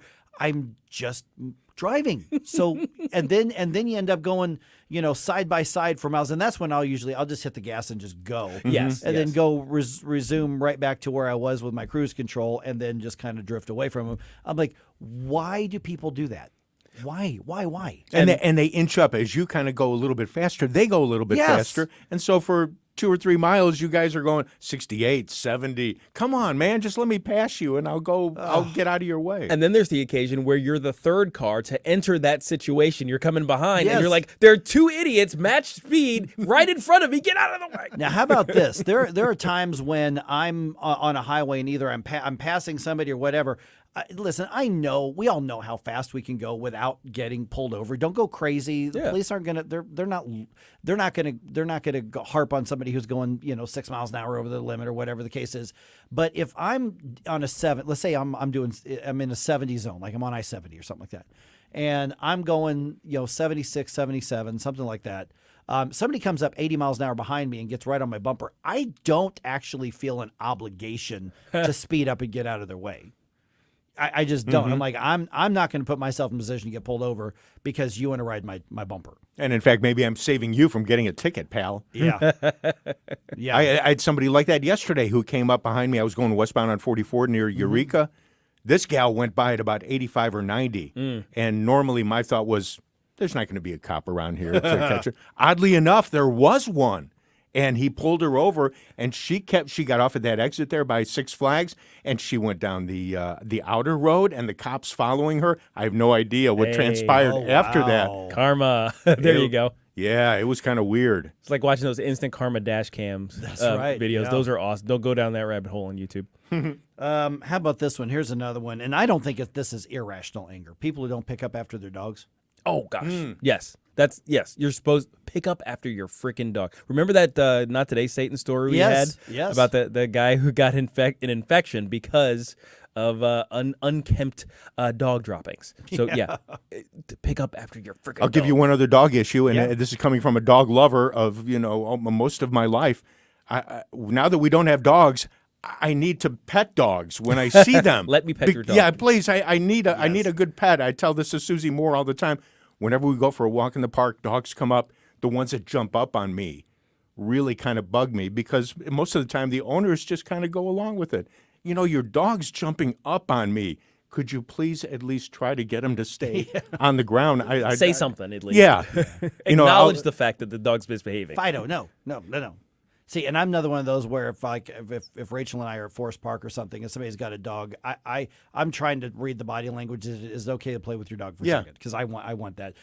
Back before I was doing a morning show, I'd spend my early mornings on my porch, and man, my neighborhood in Richmond Heights, people love to walk their dogs. Fortunately, around where I live, people tend to be responsible and pick up after their dogs, which is good because for some reason the corner of my front yard seems to be a popular place for dogs.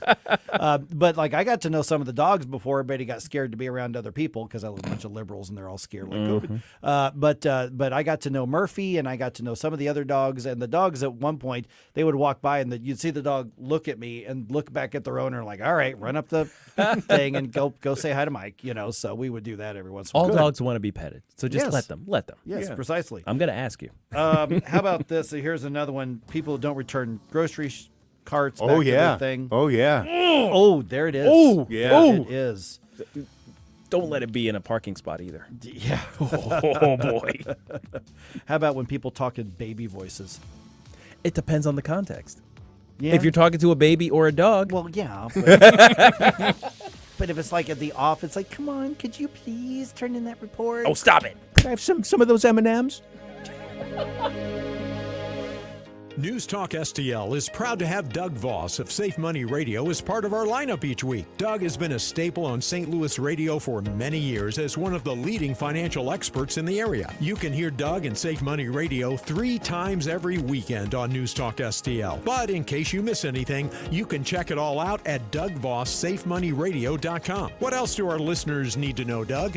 Simply put, I focus on helping pre-retirees and retirees build, preserve, and protect retirement assets, and I've been helping my clients solve their insurance and financial needs for the past 33 years. I also strive to educate my clients on how to prepare for retirement, minimize the impact of market volatility on their assets, and deal with the challenges of increased longevity. Call me today at 844-676-SAFE. That's 844-676-7233. Doug Voss is a registered representative. Securities offered through DHL Securities LLLP, member FINRA and SIPC. Life insurance is one of those things that just about everybody needs, but few people actually have. Hey, if you die unexpectedly without life insurance, guess what? You'll leave your family with even a bigger mess. Life insurance will help replace your family's income. It'll help cover burial expenses. Life insurance can even help pay off debt like credit cards and medical bills. Life insurance can even pay for college. And if you own a business and you die, life insurance can help your business from collapsing. It can even help cover estate taxes. Life insurance has never been more affordable and needed. Plus, you can always shop around even if you have a plan and save some money. So call the Life Insurance Quote Line right now for free pricing information. 800-979-3060. 800-979-3060. 800-979-3060. That's 800-979-3060. KLGY HD3 Clayton, K270BW Bellefonte, KNBS Bowling Green. This is News Talk STL at 1019, 94.1, and always streaming at newstalkstl.com. News this hour from townhall.com. I'm Rich Thomason. Crime. We will make Chicago the safest city in America. And education. No child under a Johnson administration will ever feel like they are not good enough to have the best. Key issues in the Chicago primary that saw incumbent Democrat Mayor Lori Lightfoot rejected by the voters. Lightfoot won her first term in 2019 after promising to end decades of corruption and backroom dealing at City Hall. But opponents blamed Lightfoot for an increase in crime and criticized her as being a divisive, overly contentious leader. Paul Vallis and Brandon Johnson will meet in the April 4th runoff. Vallis is the former school CEO and is backed by the police union. Johnson is the Cook County Commissioner endorsed by the Chicago Teachers Union. I'm Norman Hall. They are said to be alert, awake, and talking. 3 Kansas City, Missouri police officers shot last night while executing a search warrant at a home. Those officers are expected to make a full recovery. Fewer high-ranking Republicans attending this year's CPAC event. For many years, the Conservative Political Action Conference attracted top-tier GOP leaders, but this week's event near Washington will feature fewer of them. Among the no-shows are the top 2 congressional Republicans, Mitch McConnell and Kevin McCarthy, and likely 2024 presidential candidates Mike Pence and Ron DeSantis. However, Donald Trump and Nikki Haley are scheduled to address the conference. Greg Clugston, the White House. Could be several months before the Supreme Court decides the constitutionality of President Biden's student loan debt giveaway scheme. 6 Republican states and the Job Creators Network Foundation challenging the plan, arguing the president exceeded his executive authority by not having Congress sign off on the program. Watching Wall Street this first day of the month, the Dow futures up 66 points, NASDAQ futures ahead 45. More on these stories at townhall.com. And it's Prager here. Sue and I mean it. Dogs are part of our family. We love Otto and Snoopy so much. There's nothing quite like their loyal companionship. So we provide them with Rough Greens. In fact, I just talked to my wife about it because we want them to be healthy and we want them to be with us as long as possible. That's true. I know Sebastian Gorka feels the same way. The Pragers and I couldn't agree more. Our pups, Killian and Leia, rely on us to provide what's best for them. And naturopathic Dr. Dennis Black has packed Rough Greens full of vitamins, minerals, digestive enzymes, omega oils, and more that supplement their food in a way that has shown us great results. Trying out Rough Greens is an easy yes, recommended by me, Dr. G. Naturopathic Dr. Dennis Black here, and I'm so proud that the Pragers and Sebastian Gorka have entrusted their dog's health to Rough Greens. I'm so confident that Rough Greens can help your dog, I'm offering you a free Jumpstart trial bag. Just cover the shipping. Yes, your dog's food is dead food, but you can bring it back to life with Rough Greens. Go to ruffgreens.com. From the Michaels Flooring Outlet Weather Center. Cool and dry under clear skies this morning, and we're looking for a high today in the mid to upper 60s, about 66 degrees this afternoon under sunny skies for the first day of March. Turning a little colder tonight, down to about 38 degrees, and by tomorrow afternoon, some showers and thunderstorms rolling into the area. Some of us could see a few wet snowflakes on Friday with some snow in central Missouri. We'll talk more about that as we get closer. I'm KMOB First Alert meteorologist Kent Earhart. This hour of News Talk STL is brought to you by Rodney and Jen Wallner and the entire Wallner home selling team at Berkshire Hathaway. Call them today at 314-810-SOLD. 314-810-SOLD. Dr. Randy Tobler here, and I know that when you're looking for a dentist, you have to make sure you choose a dental practice that's compatible with you and the needs of your family. Well, I'd like to tell you about my dentist, Dr. Dan Cusimano, and his partner, Megan Dwyer, and their team at Advanced Dentistry at St. Charles. The great team at Advanced Dentistry of St. Charles can accommodate all of your cosmetic and restorative needs because their passion is general dentistry. Implants, crowns, bridges, even dentures. That what you need the most is what they'll provide in a personalized, focused way. And they can provide therapeutic and cosmetic options like Botox and dermal fillers. Get to know them and all they have to offer by calling 636-978-0226 or visit them on the web at advanceddentistrynow.com. That's Dr. Daniel Cusimano and Dr. Megan Dwyer at Advanced Dentistry of St. Charles. That's Advanced Dentistry Now, 636-978-0226. Or visit them on the web at advanceddentistrynow.com.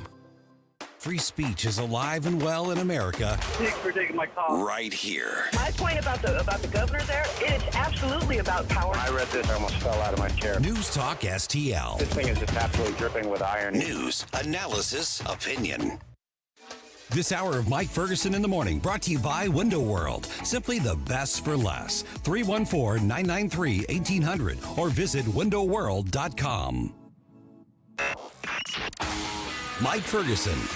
You play ball like a girl. Gabe Pfeiffer. I triple dog dare you. Get up, can't you hear the alarm? Get up, St. Louis. So it's time to get out of bed. Pour yourself the greatest cup of Kofifi the world has ever seen. Rise up with one voice, drain the swamp, and take back our country. Today's the day we're going to do it, and it's time to do it right now, believe me. Mike Ferguson in the Morning on News Talk STL. Okay, as we learn more, we get more confirmations about the COVID and lockdown and mandate lies that we were all subjected to. Will we be more willing to say no next time? Okay, so here's where I'm coming from on this. Is we are getting confirmations of, I think, what a lot of us suspected, or at least more support in the agreement regarding whether it's origins of COVID or whatever the case is. That's all fine and good, and I want to get to the bottom of it all as well. Yeah. But I want to know is, as we find out increasingly that, yes, we were lied to, that, yes, the things that we were told we had to do were useless and counterproductive, will we be more willing to say, no, screw you, next time somebody like Sam Page or J.B. Pritzker steps up and says, you have to do this because I'm protecting you from myself? Because obviously J.B. Pritzker is a model of health. You know, you want to look at him for his health. Absolutely. All right, I'm Mike Ferguson. That's Gabe Pfeiffer. That's Estelle Ponticus. We are joined now by Dr. Bob Onder, good friend of the station, as always, former state senator. Bob, good chatting with you. And I wanted to talk to you about this, obviously, because of your medical background as being a medical doctor. When it comes to like the origins, it increasingly looks like we were all right. This escape from a lab in China. Yes, that's important. I do want to try to get to the bottom of that if we can. But to me, Bob, the bigger question is, what have we learned? And will we do anything different the next time a virus goes around? Because we know there is going to be a next time. Yeah, very good question. Thanks for having me on. This idea of how to deal with a pandemic is not a new question. Public health authorities in the United States, the CDC, the NIH, and around the world have thought about that for years and years and years, at least since the 1917 Spanish flu. And in all honesty, there was a consensus, and the consensus was really to do exactly opposite what we did. The idea was always to minimize harm to the economy, to people's lives, to education, while protecting the vulnerable. In other words, an approach exactly like the so-called Great Barrington Declaration that many tens of thousands of scientists, physicians signed on to, including myself. For whatever reason, and we could talk about the reasons, we really took not the American public health approach to the COVID-19 pandemic or the Swedish approach. We honestly took the communist Chinese approach to the point of even locking people down into buildings while they starved to death in communist China. But we took a very similar approach. We took a highly transmissible respiratory virus, a lot like influenza or the common cold, and we somehow assumed that if we imposed enough draconian restrictions on people's lives, somehow the virus wouldn't spread around. That proved to be utterly untrue, as well as all the other prescriptions, like making children wear masks and mandating vaccinations. So will we learn? I think the hope is that the American people at large will learn. I think the COVID tyrants, though, like power, and I think they'd love to do it all over again with the next virus or even with monkeypox. Good morning, Dr. Bob. Gabe Pfeiffer here. Morning, Gabe. I've always had a problem with the I call them the white coat mafia, the people who use their credentials either as scientists or doctors or experts in some level to exert control, to use it for political gain and things like that. We've seen the worst of it in the climate arena, but I was surprised at how deep that went in the medical area. Is this new? Is this novel for our recent times, or has this kind of been bubbling under the surface for a while? Yeah, I think it's been bubbling under the surface for a long time. Believe me, I spent probably a decade and a half of my life at Washington University, first as a college student, then as a med student, a resident, a fellow, spent some time in academics there. And I'll tell you, the great majority of those folks are very well-meaning, but many of them, like professors elsewhere in academia, are really very arrogant, and they think their expertise in medical matters somehow translates to being more knowledgeable, more virtuous in the political arena. So yes, we've seen it in climate activism. I remember back in the Cold War, with the Union of Concerned Scientists, were a bunch of left-wing academics who somehow thought they knew how to wage the Cold War better than Ronald Reagan did. But we're seeing it in an enormous way right now in the area of transgender health, so-called.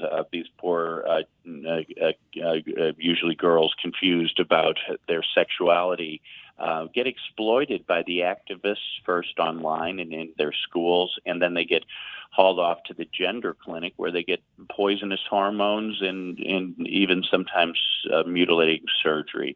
But yeah, there is this idea in academia, mostly. I don't think this is as prevalent among rank and file doctors actually taking care of patients in the community, but this idea that they know best because they know, quote, the science. It becomes almost more of a religion because they have, as you know, science is not a thing, an ideology. It's a pursuit of truth. Dr. Bob, this is Stal Ponticus here. You mentioned the Great Barrington Declaration.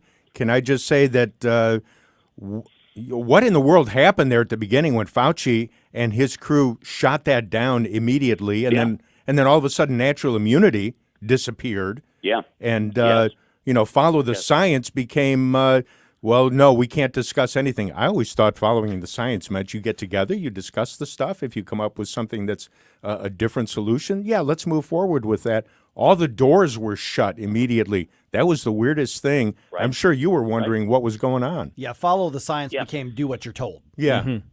Yeah, well, that's exactly right. So the science is not an ideology or a body of received truth. That's more of a catechism or a dogma. No, it really is. Science is a pursuit of truth, a method to pursue truth, where you make observations, you formulate hypotheses, you use experiments to test the hypotheses, and then you have more information, and you repeat this cycle continuously, endlessly, because there is no the science.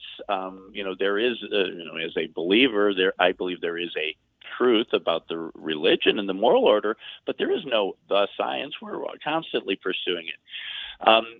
But that's right. Natural immunity is a good example of this. I'll tell you one thing, one general principle that we derive from immunology is that when we have a vaccine, we're trying to replicate natural infection to induce immunity without making the patient sick.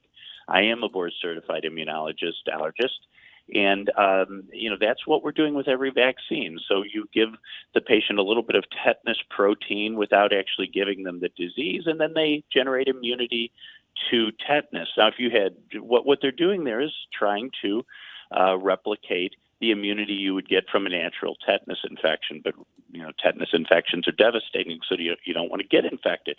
But, yeah, the idea that we shouldn't consider people who survived COVID, recovered, to be immune was ridiculous. It's just completely absurd. It's contrary to what we believe about every other virus and every other infection.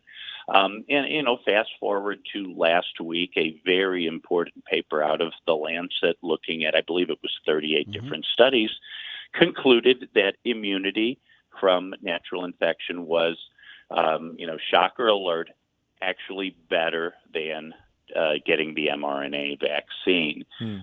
But you would have been shut down, thrown off Twitter, Facebook, a year ago for saying that very thing that proved to be true. As a matter of fact, some of our accounts were thrown off because of that and other statements that turned out to be true. We're visiting with Dr. Bob Onder. Bob, just got a minute or so left. I think for me, and I'll bring it back around to where we started, is have we learned our lesson both? I mean, you were in the legislature when all this happened, from a public policy perspective, in that lawmakers go, oh, okay, we cannot screw that up like that again. We can't take away people's rights. And or those of us just plebes out here living under government, have we learned that we say, no, we should say absolutely no, we will not comply with this. We're not going to do this. Do you think a side effect of COVID could be growing a backbone? I'm not convinced that's the case, but is that possible? Yeah, I'm not sure. I mean, I believe that the public at large has learned from this, and I believe that most normal people, those who have not been infected by left-wing ideology, I believe exactly that. There's a lot less trust of the so-called experts. I'll tell you, in 2021, when Senator Koenig and I and others were trying to pass our anti-COVID tyranny bill, and then in 22, when we were trying to protect people from getting fired for refusal to get the COVID vaccine, a lot of wagons circled to oppose us. Unfortunately, big business has gone woke, and the Chamber of Commerce and others opposed both of those bills and teamed up with the Democrats to defeat them. So public at large, yes. Our legislators, we have a long way to go. All right, Bob Onder, we hear your commentaries, which is why I heard your commentary yesterday and said we got to chat about that on the show. Where do we connect with you? Give people the website. Yeah, Bob Onder Mo is the website, at Bob Onder Mo on Twitter and Facebook. Hey, Bob, good to talk to you again. Appreciate the insight. Thanks. Great to be on. Thanks for having me. Okay, just ahead here in a few minutes. Now, this is one of those bigger picture questions. Where is the line between a community standard or a community right and violating the economic freedom of somebody else to do business with legal products? There's a St. Louis suburb right here in St. Louis County that says, we don't want you to sell that stuff, but it's legal, but some people think it's icky. Okay, so I'm going to tell you what's going on. I really want to know what you think. I think the city government has overstepped its lane in a huge way, but tell me what you think. 314-912-1019. This is 1019 94.1 News Talk STL. For podcast articles and more, find us on newstalkstl.com. Get up. It's Mike Ferguson in the morning.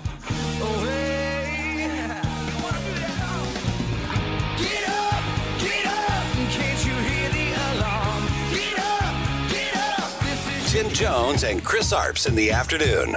It's Wednesday, and at 3:45, we'll talk to Horace Cooper from Project 21 on President Biden's student loan relief program. Tim Jones and Chris Arps. Weekdays at 3:30 on News Talk STL.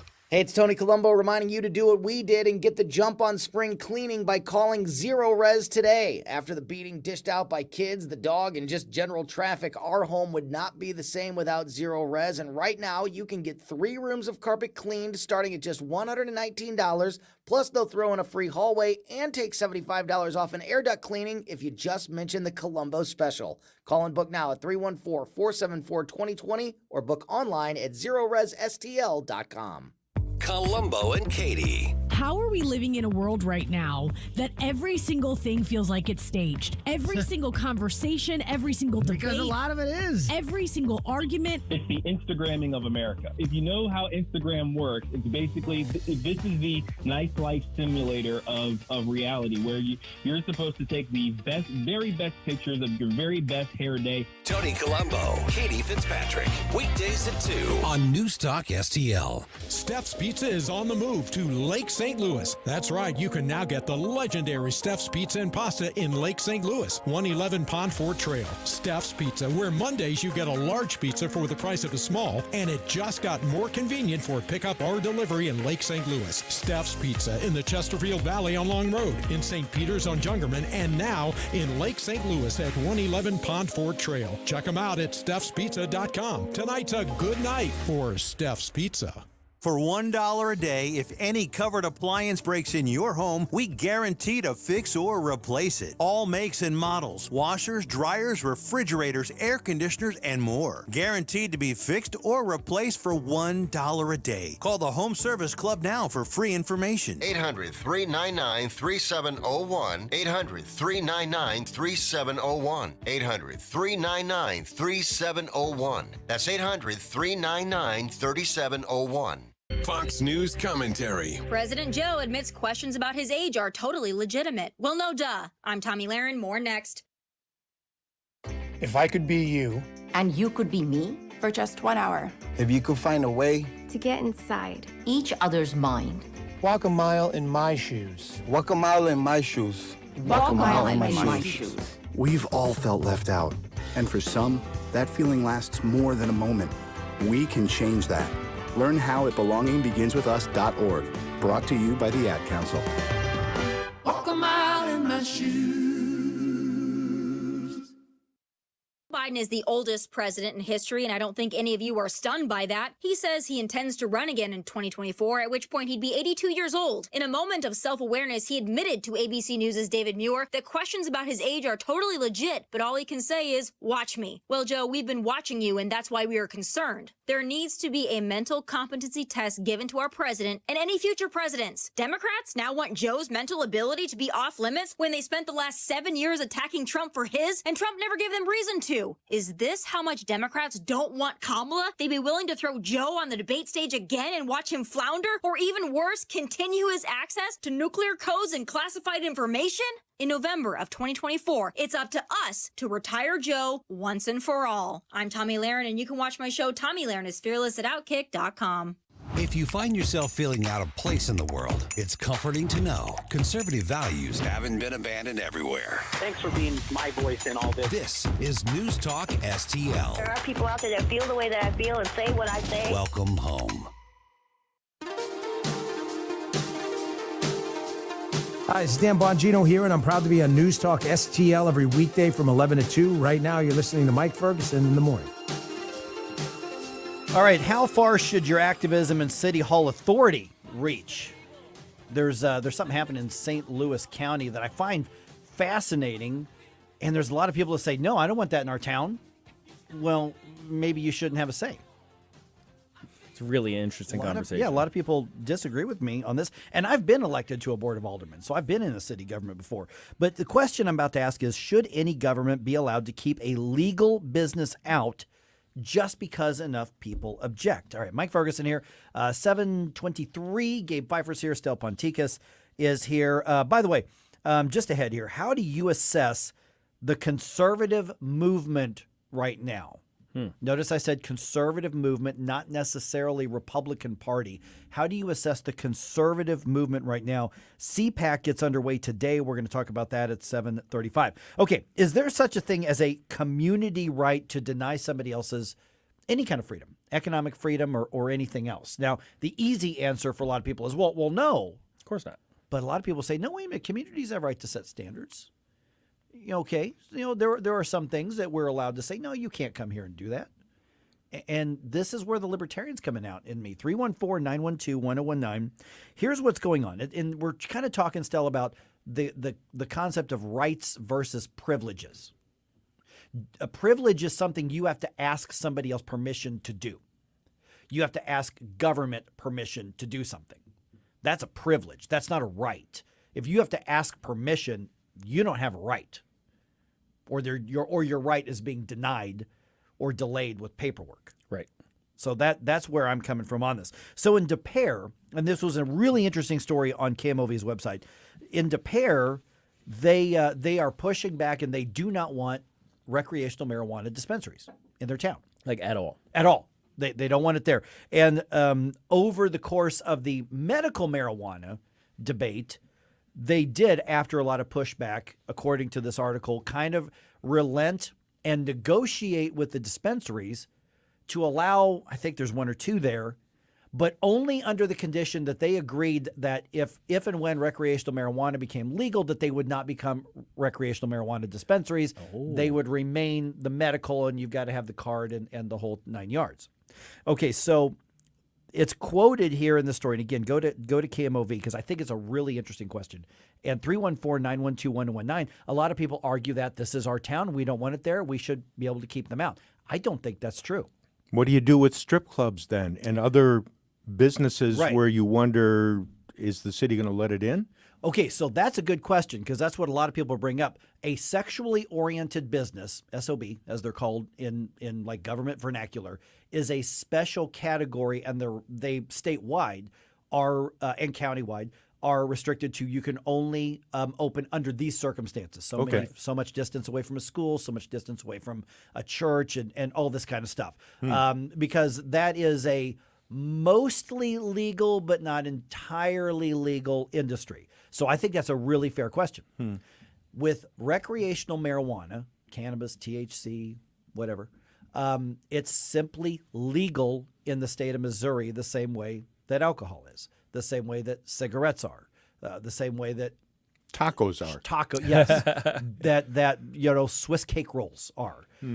So the reason that I get that people are like, I don't want a bunch of marijuana in my town. Well, guess what? It's legal. I don't prefer Reebok shoes, but I'm not going to stop a shoe store from going in because I prefer Under Armour shoes, that kind of thing. And the question is, somebody says, well, this is our community. We have a right to set a standard. But do you? And whether you agree or not, because this is something conservatives can easily and in good faith fall on either side of discussion. 314-912-1019. Do you think that you or your elected representatives have the right to tell any business that's selling something legal, you're not allowed to do that here because you're icky and we don't want you? It's a good question. I mean, and it also extends to zoning. I mean, if you really think about it, because, if you have a residential zone, you're saying you're not allowed to sell anything that's legal here. I mean, that's what that regulation basically means, right? So some Karens go after lemonade stands in those places. Yeah, exactly. Or you have as opposed to the strip clubs, you have the porn shops, which is right. I like it. That veers a little more towards you're just selling legal products, right? But those are also restricted in the same way as all the other SOBs yes, go. That's correct. It's all part of that sexually oriented business category. Right. So there's a lot to be said for allowing communities to still do that, because I don't know. I mean, this is where we get into the social contract ideas, right? The idea that, okay, every individual has rights, but when you join into a community, there are certain rights that you are necessarily giving up as part of the social contract in order to live peaceably with your neighbors. So there's a little bit of that's kind of involved in that. And of course, once you start organizing into governments, now you have people who are supposed to represent your interest as a member of the community. So how do you square all of those circles? Here's my challenge to that. If we accept that, then by definition, are all of our rights up for a vote of the local populace or the local government? Because we decide that there's a social contract and we need to have a collective agreement as to what's allowed and what's not. I look at this as a really, first of all, bad government, out of its lane precedent. And you guys may disagree, and that's fine. But also a precedent that says, well, if this legal product is outlawed because we don't like it, we're not talking about problem properties, because that hasn't happened yet. Maybe it will, but it hasn't happened yet. So what's next? What else do we say is, you know what, we just don't like that around here. I live in a really nice upscale neighborhood. I don't want a thrift shop selling used stuff. I don't want name it whatever you want. I don't want this motorcycle shop here because they bring those people to town, and that's not a big far step from saying, well, it's legal, it's just another product under the eyes of the law. People have a right to do it, but we just don't want you to do it here. We touched on a similar subject a few weeks ago with the city of Washington dealing with Airbnbs that's and right. short-term rentals. And they didn't want that. And they essentially voted on a moratorium for the next 6 months. And I guess they'll approach the subject again in whatever city meetings they have coming up. But that's kind of the same situation, maybe. Yeah, it comes down to a property rights and an economic freedom question to me. And I don't like this idea. And I live in Richmond Heights, where City Hall is infested with this idea, where they believe that they are co-owners of everything in the city. Right. I mean, I was stunned when I first moved there and just went to get an apartment before Rachel and I got married. We're the weirdos. We didn't live together before we got married. And I had to ask the city government's permission and fill out an application to be allowed to rent an apartment from somebody who was willing to rent to me after they did their background check on me. Right. Yeah, it's not the city government's job to interfere with that. It could definitely get pretty wild, but then you also have things like fireworks. They're legal to own but not to use in cities, right? Yeah. Or what about dry counties? Areas that say, hey, I know alcohol is legal, but we don't want it here. Or dry cities. That's a great example, guys. I mean, that's a great example. Yeah, so I mean, and these are the nuances that make conservatism very interesting, because while it has that libertarian sort of basis, there's also that larger consideration that usually comes with it. It's like, okay, well, what are the societal norms that we want to preserve, because those are important to maintaining the society. So it's a very interesting tension that people like me hold the whole time. And do we enforce those and preserve those with government? Is the follow-up question. Yeah, that's a great point. 314-912-1019. What's the state of the conservative movement in general? Because you said this is a really interesting, not just mental exercise, because there are people who say, ooh, I think there's a market there. I could sell some stuff there. I can set up a successful business there. I can employ people there. But the neighbors don't want it there because they don't like the product. Right. Well, they probably go into Maplewood and buy it, but they don't want it there. Right. And also, CPAC is starting up, today. Let's assess where the conservative movement is. But you got some thoughts on this? Should Des Peres or any other city have the right to tell a legal business, you can't do that here because we have some people that don't like it? We'll talk about it. 1019-94.1 News Talk STL. Like and subscribe to us on Rumble. News Talk STL. Get up. It's Mike Ferguson in the morning.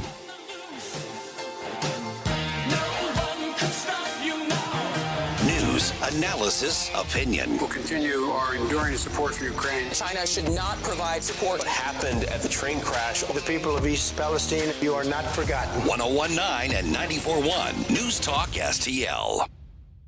From the Michaels Flooring Outlet Weather Center. Cool and dry under clear skies this morning, and we're looking for a high today in the mid to upper 60s. About 66 degrees this afternoon under sunny skies for the first day of March.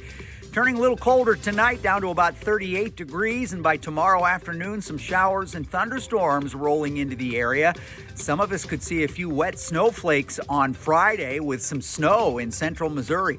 We'll talk more about that as we get closer. I'm KMOV First Alert meteorologist Kent Earhart. Michael's Flooring Outlet is a locally owned and operated family business for more than 28 years, featuring exclusive products, unbeatable prices, and expert installation. You can choose from a wide variety of flooring options, including carpet, hardwood, laminate, ceramic tile, luxury vinyl, natural stone, plus many other options. And you'll gain a peace of mind knowing that your flooring and carpet installation will be done right the first time when you hire the experts at Michael's. You can shop in-store at one of their 3 convenient locations or shop from home online. Check out everything Michael's Flooring has to offer at igotfloored.com. Hey guys, Columbo here, reminding you that if you belong to an organization like a school or a church, or your kids are part of a group or a sports team that needs to raise money, there's no better way to do so than with a TJ's Pizza fundraiser. TJ's Pizza has been helping local organizations raise money for over 30 years to the tune of tens of millions of dollars. A local company helping local people, and there's lots of different ways TJ's can help you raise big money fast. Get started now at tjspizza.com. When is a financial help show not just a financial help show? When it's Pocket Watching with JT, the caller-driven financial talk show focused on helping you get your money right. Jason Thornton is a certified financial planner licensed in both tax and investments. You get JT's real reaction to all your money and business questions. Plus, you get JT's take on all the latest financial news. This is not just another financial show. Pocket Watching with JT now every Friday night at 8 p.m. on 1019 94.1 News Talk STL.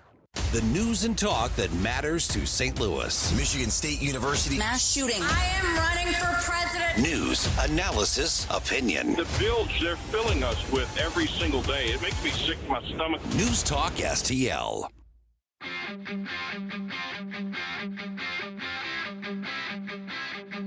Hey, Bill O'Reilly here, and you can hear my no-spin commentary right here at 6:45 this evening. Now it's back to Mike Ferguson in the morning on 101.9 and 94.1 News Talk STL. CPAC gets underway today. Tell you what the list of speakers looks like, and let's talk about where the state of the conservative movement is. We'll get to that here in a couple minutes. It is 7:30, well, almost 7:36 right now. I'm Mike. That's Gabe. That's Stell. If you're just joining us, I found this interesting article on KMOV's website in Des Peres. They are working, and I say they, there are some folks who are, I guess, just really kind of vocal with their local city leaders in City Hall. They do not want recreational marijuana dispensaries in their town. Like at all. At all. At all. Now, there is apparently one or two medical ones licensed under the medical thing, but in order to be allowed to open there, according to the article, they negotiated with City Hall, and City Hall said, okay, we'll let you do this, but only if you agree to not become a recreational marijuana dispensary if that ever becomes legal. I don't think that's the role of government, and I think that's violating their economic freedom. But other people say, you know what, a community has a right to say who we want and what we don't. I disagree, but do you think I'm wrong? Let's talk about it. 314-912-1019. Going to start off with Julia. Hey, Julia, you're on News Talk STL. Hey there. So, Mike, first of all, I do agree with you that it isn't the government's role, but I think that what we need to look at is that the market will prove it, because what business is going to set up in a community where their demographic does not exist? So, a business person is going to say, okay, I'm going to choose a city where there are customers. And obviously there's enough information already that Des Peres is probably not that place. They may, or I could be proven wrong, but in that case, if there are a lot of customers in Des Peres, then they have the right to have a dispensary near them. Julia, So, you're talking free market language. That's my language. You're speaking my language here. Yeah, well, I'm a business person, and I do believe that capitalism is the only, form of government that does not force, especially with physical force, the community to do things. And I just think that the dollars will prove whether there's interest or not. To play devil's advocate, some people might say that we're talking about two competing demographics. There's the potential customers of these businesses, as well as the community organized type who are working through government to prevent that business from coming.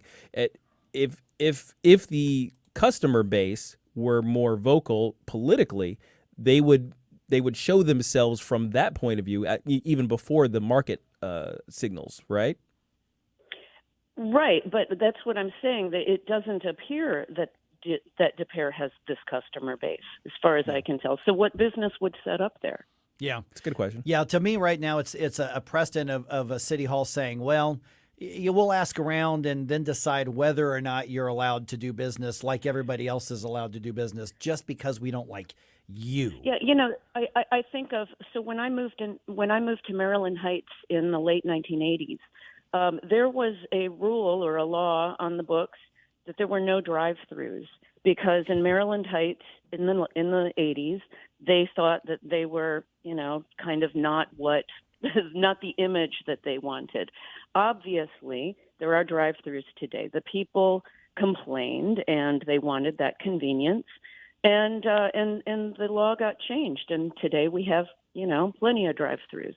But it's something the people determine when their voices are loud enough, things get changed.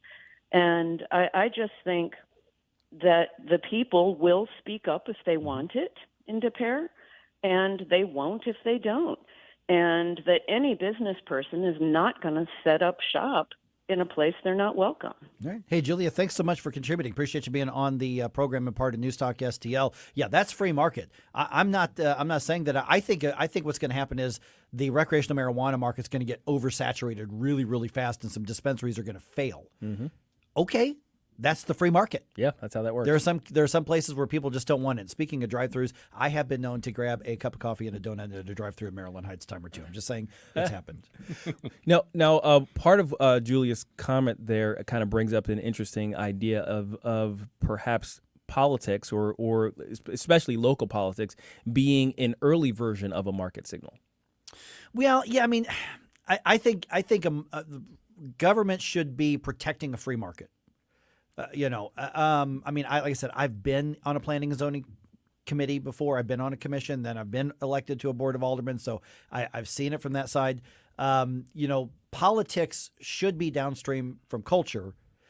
However, the balancing act of this in a republic, not in a democracy, in a republic, you're electing people to safeguard people's rights. And I think you let the free market sort stuff out.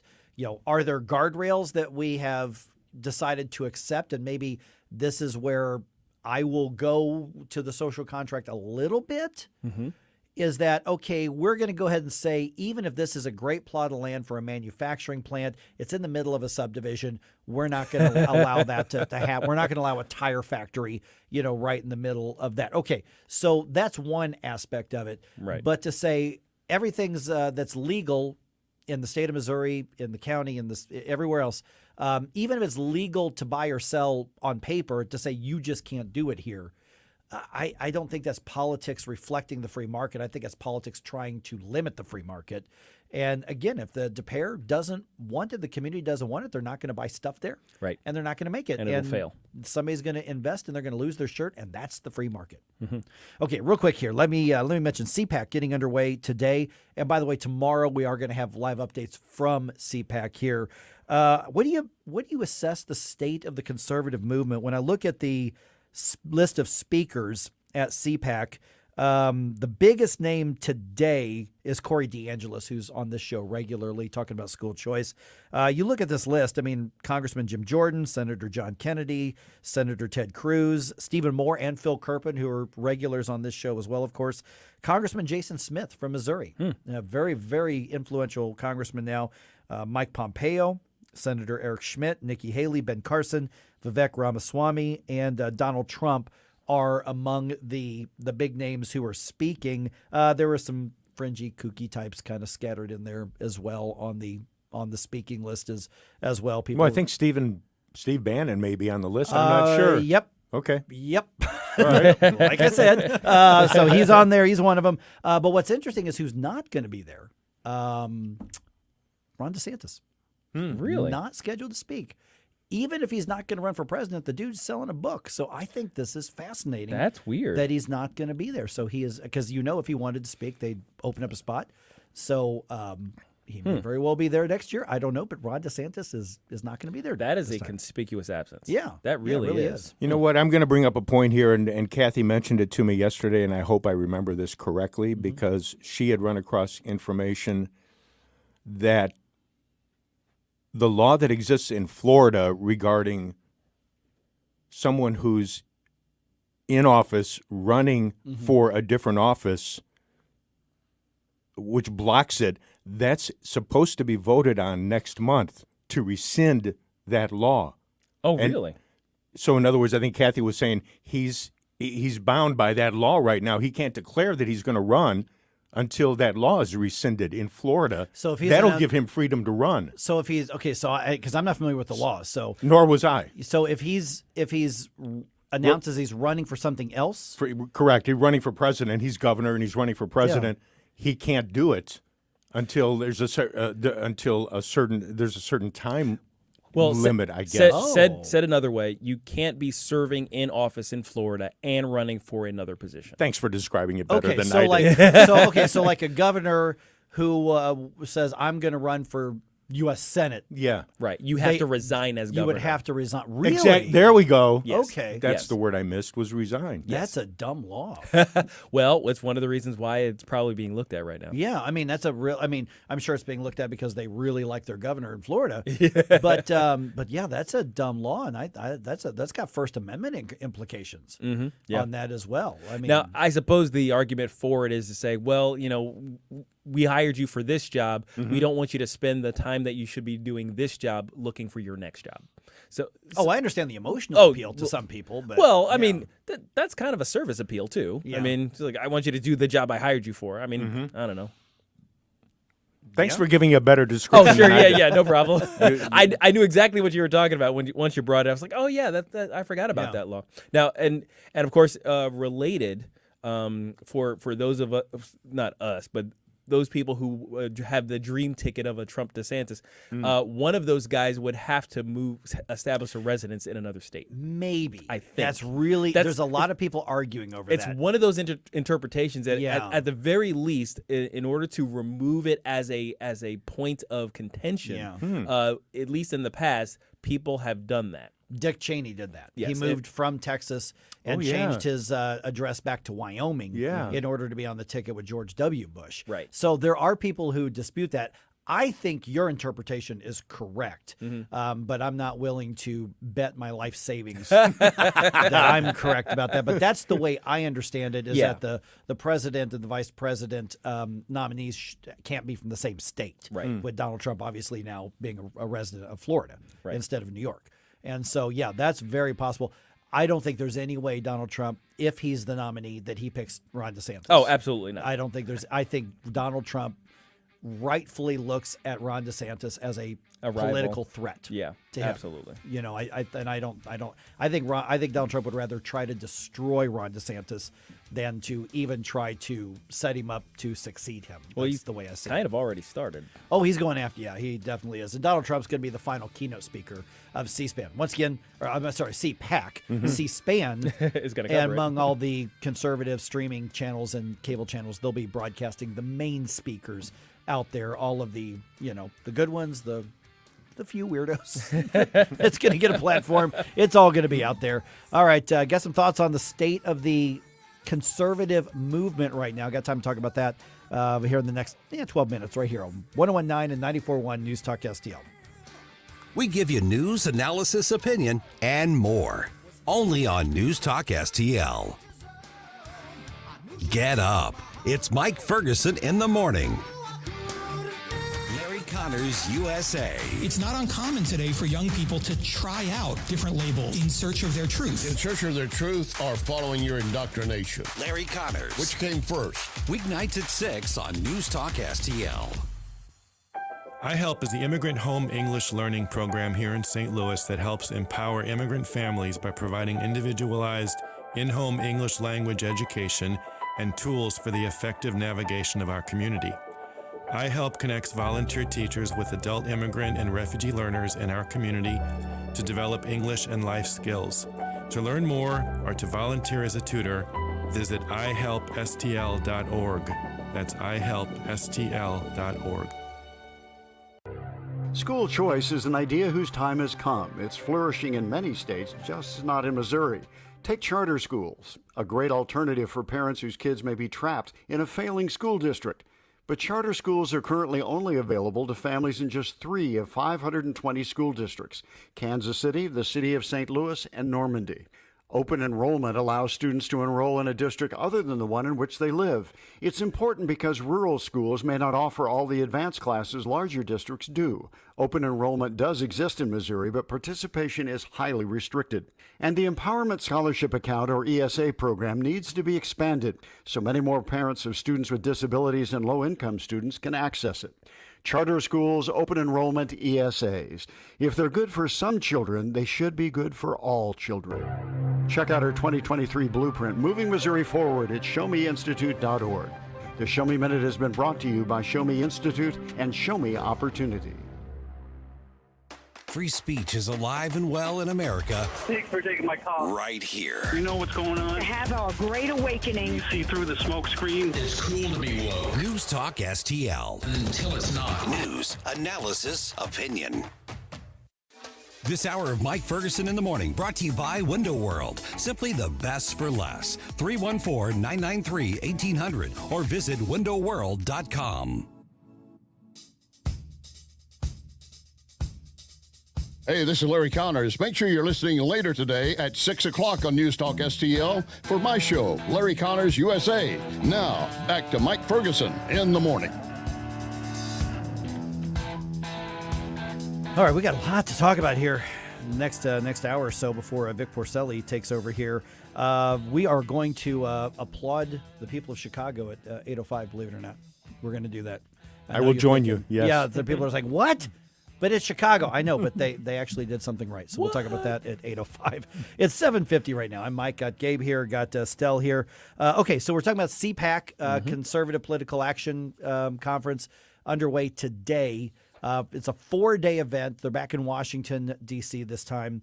Every declared presidential candidate is speaking. Some of the not yet declared but likely folks are on the list, like Mike Pompeo. Some of the other ones who are hinting at they're going to run or rumored to run or people just want them to run, not really on the list there. So taking aside the CPAC event itself, and one of these days, guys, we got to, maybe head out there and do the show a couple days from CPAC. Do a one of these remote from days. there. Yeah, we'll Absolutely. Do it from there one of these days. How do you assess the state of the conservative movement? Now, notice I'm saying conservative movement. I'm not necessarily saying Republican Party, because the Republican Party is on board with the conservative movement at times and sometimes not so much. But you look at the 2022 elections, big disappointments for Republicans and conservatives. You've got the 2024 election cycle that we're already in right now. So how do you assess the strength or the weakness of the conservative movement right now? Well, I would say that we are in a very weird, tenuous, and interesting position in that there's a lot of energy going around. There's a lot of young enthusiasm, which can be a very, very good thing, but it's also a double-edged sword in that all of that enthusiasm can be misguided. There's nothing so dangerous as an ignorant zealot, right? So what we have is a whole generation of potential conservatives who are currently just wanting to own the libs. Yeah. And they want to be the next star. They want to be the next Tommy Lahren or what have you. The smart young person with a good voice. Can I just break in real quick? If don't make your life goal to be the next Tommy Lahren. One Tommy Lahren is too many, in my opinion. I'm just putting it down. Well, Tommy Lahren, Candace Owens. I mean, they kind of fall into a similar category where there's a lot of enthusiasm.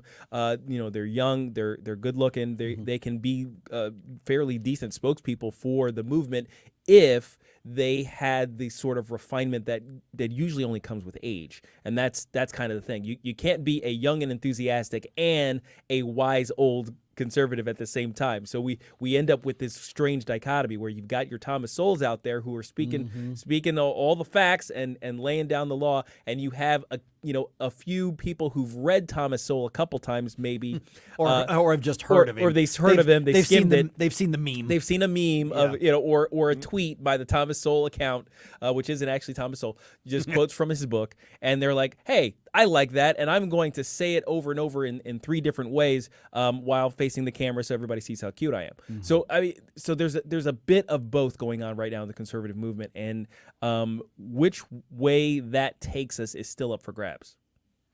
I agree. Sorry, I went on a little diatribe. Yeah, there's two different camps. Mhm. Yeah. And I don't know how they're going to massage each other over the next year or so, but the camp that has Matt Gaetz and I guess I would put Charlie Kirk in there, Steve Bannon, the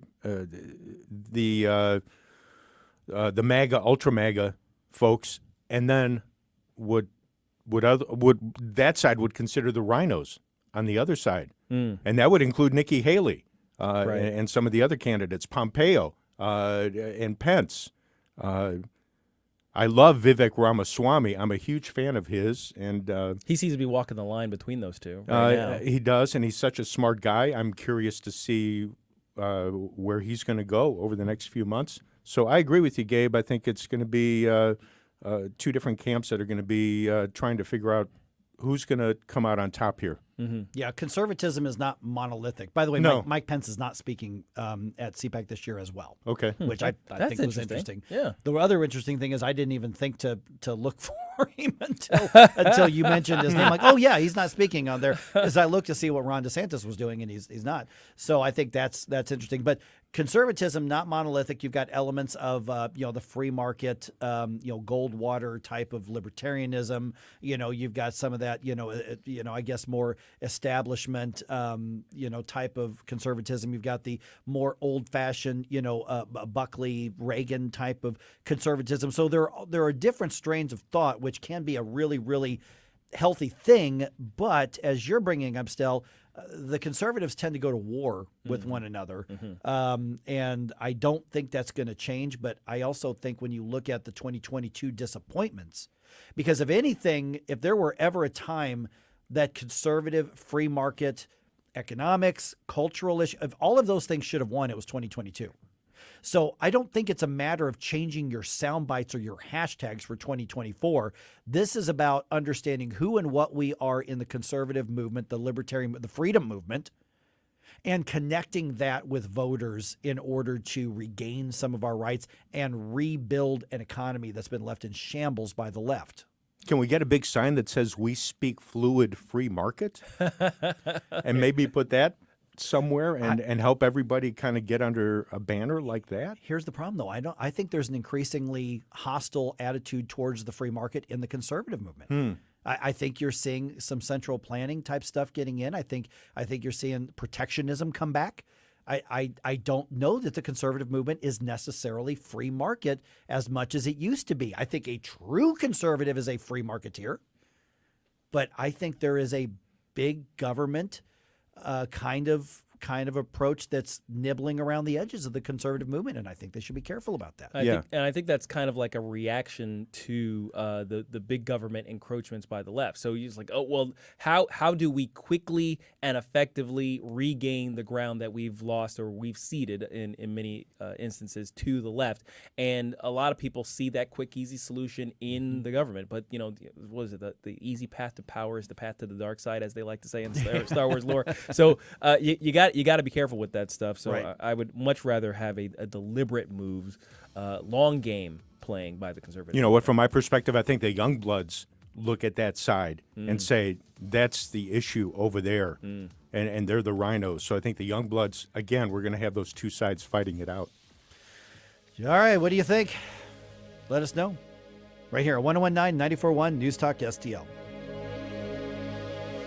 Springtime in St. Louis, and if you hate to paint, do what your neighbor Mr. Rob Miller from Harvesttown Auto Body in St. Peters did. He called Rhino Shield. Rob, what was the thought process for going with Rhino Shield as a business owner? My family's business is over 10,000 square feet, and it did not have the curb appeal I wanted. Rob, tell everyone how the experience was with Rhino Shield from start to finish. The process that I liked was when you came out, you gave me all of these options that would fit my building. Our building was really faded. I don't want to have to paint my building again. 25 years is a long time to not have to worry about the outside maintenance of your building as far as paint. That's a no-brainer. That's why Rhino Shield worked for me. Are your neighbors jealous? I would be if I was them. Thanks, Rob. Now it's time to call 877-25-RHINO. 877-25-RHINO or 877-25rhino.com. Genius. Don't hate, don't Vinyl, go Rhino Shield. Never paint your house again. Rhino Shield. How is your car payment treating you? What if I told you you could make a free phone call right now and reduce your car payment by as much as $83 a month? Look at your car payment closely. You could be paying as high as 20% interest. Rate Genius can help you reduce your car payments by reducing your interest rate to as low as 2.48% APR. We can refinance most existing car loans or leased cars, new or used, and save you money every month. Put more money back in your pocket. The call is free to find out how low we can lower your car payment. 5 minutes of your time right now could save you hundreds of dollars a year. Call Rate Genius now. 800-764-2179. 800-764-2179. 800-764-2179. That's 800-764-2179. Not all applicants qualify for a loan or rate savings. Actual offer terms, including APR, are determined at the time of your application based on creditworthiness, value of the vehicle, loan term, and other factors. KLGY HD3 Clayton, K270BW Bellefonte, KNVS Bowling Green. This is News Talk STL at 1019, 94.1, and always streaming at newstalkstl.com. News this hour from townhall.com. I'm Rich Thomason. COVID-19 in Taiwan, TikTok, and the spy balloon. Issues the House Select Committee on China will be delving into. Another matter of growing concern, according to panel chairman, GOP Congressman Mike Gallagher, is China's drive for tech dominance. I believe our policy over the next 10 years will set the stage for the next 100.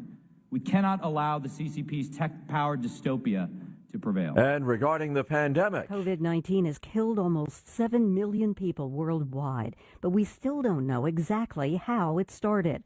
That question's gotten new attention, and now an angry China is pushing back against any talk that the pandemic likely began there in a leak from a lab. The U.S. Department of Energy concluded that, although with low confidence, according to a classified report, U.S. officials and members of Congress say China has not been entirely cooperative in the search for the origins of COVID. Beijing is now saying politicizing the issue of virus tracing will not smear China, but will only damage the U.S.'s own credibility. I'm Rita Foley. Chicago Mayor Lori Lightfoot has lost her re-election bid, with voters setting the stage for an April 4th runoff between Democrats Paul Vallis and Brandon Johnson. Crime skyrocketed in Chicago during Lightfoot's watch, and public safety was a big issue in the campaign. Forecasters warning of more wild weather in the next few days. The National Weather Service predicts that a powerful weather system could affect most of the lower 48 states into Thursday, with heavy snow across the southwest and some portions of the high plains, and record high temperatures in the Gulf Coast into the Ohio Valley. Areas in the dividing line, such as the Tennessee and lower Mississippi Valley, could see severe weather and flash flooding. Correspondent Jennifer King reporting. On Wall Street, ahead of this morning's opening bell, the Dow futures down 64 points. NASDAQ futures off 22 points. More on these stories at townhall.com.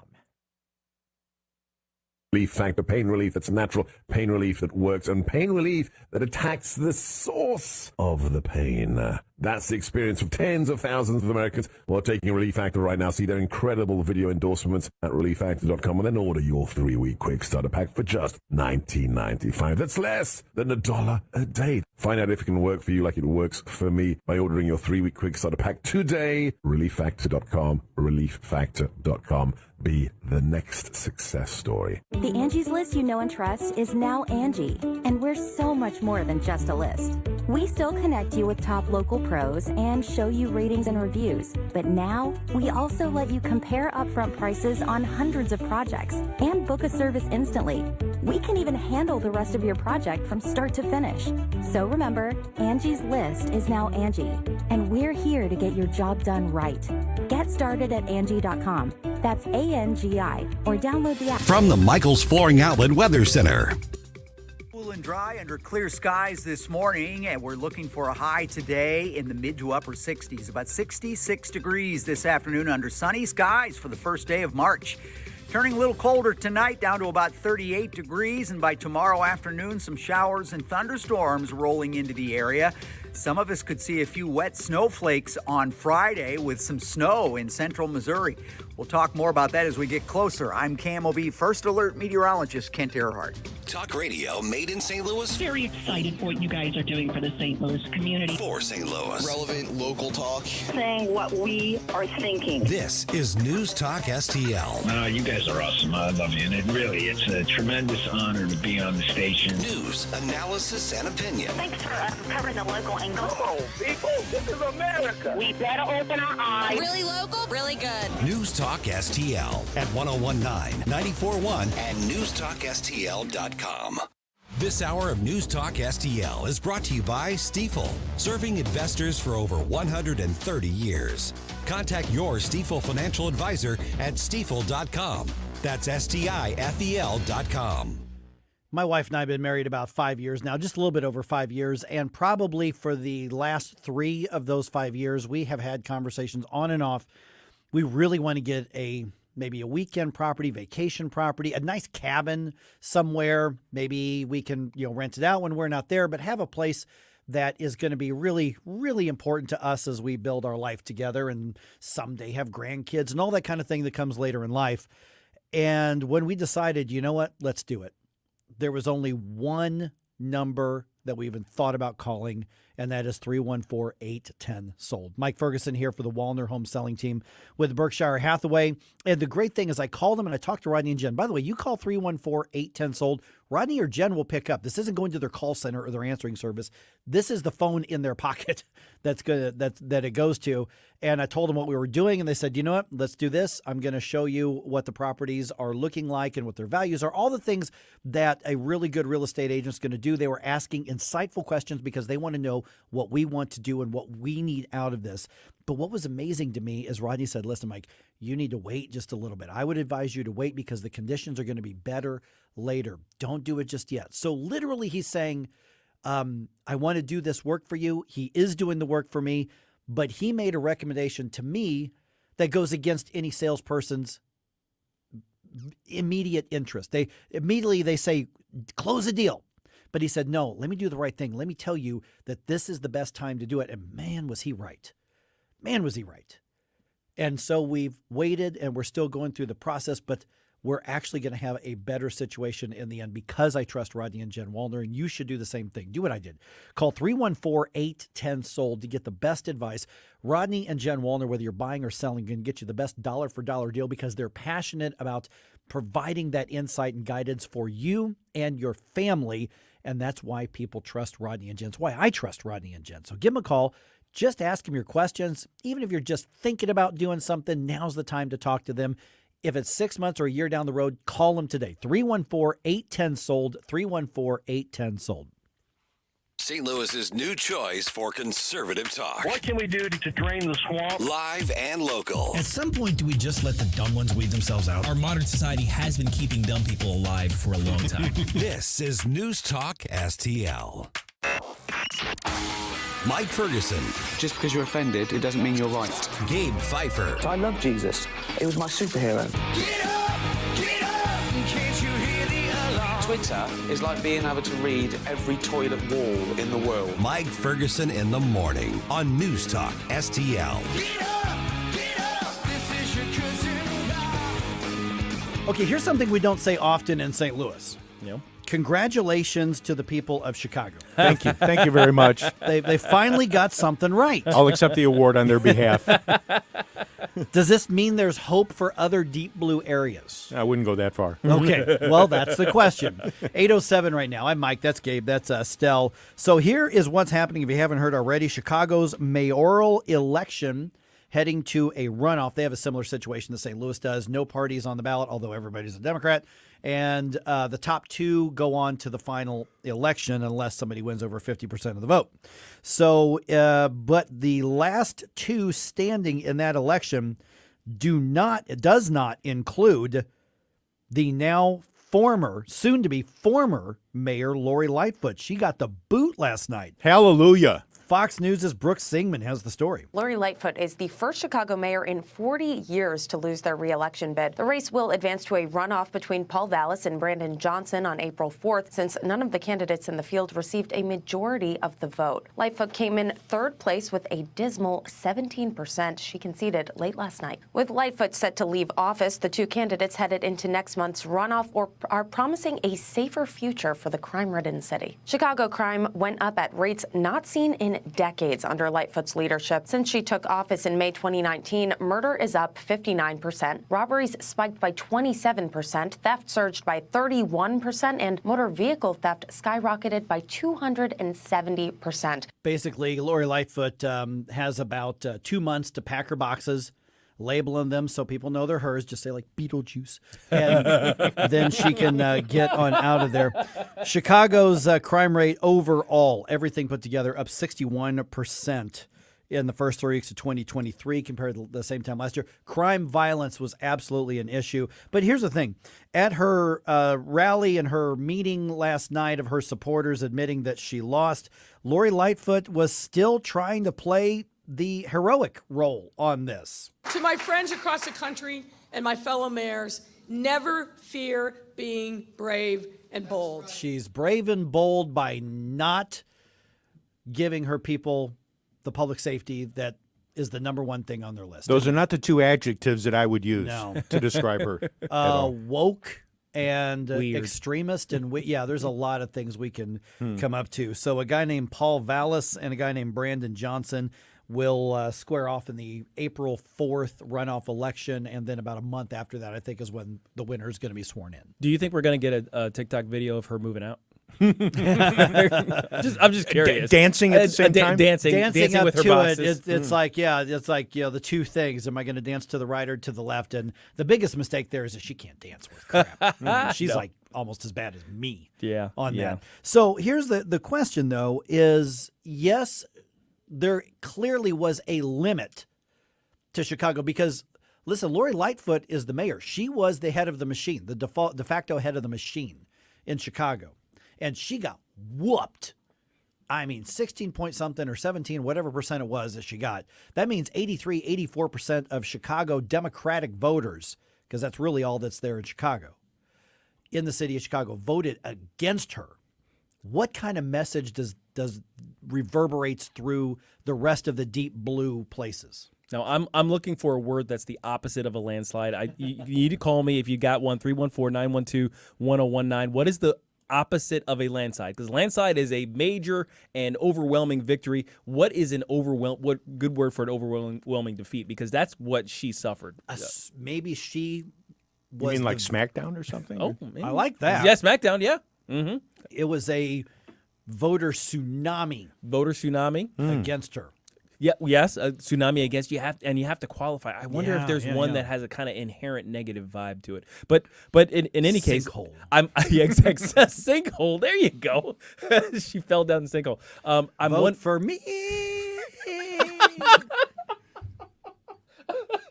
Oh, you got me on that one.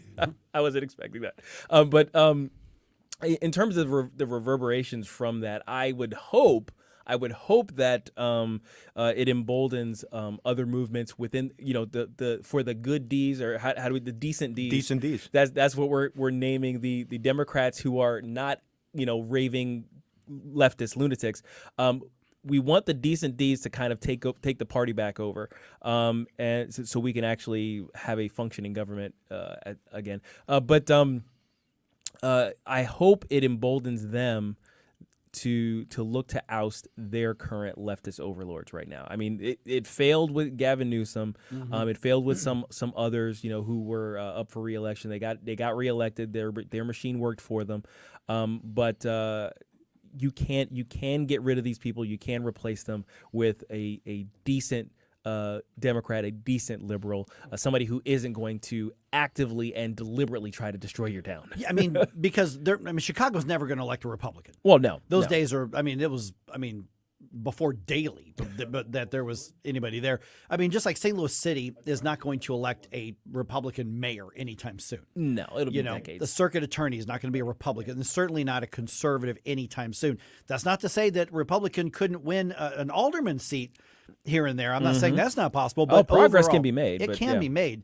But when you look at like Chicago, you look at California, it wasn't that long ago that California had Republican governors. Now, they haven't had a conservative Republican governor since Reagan. Right. But, Wilson was in there. Schwarzenegger was in there. There were R's in there. So the Democratic Party's got a choice right now. The leftist movement has a choice.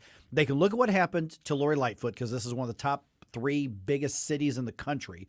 So this is a massive, massive shockwave probably through the machine.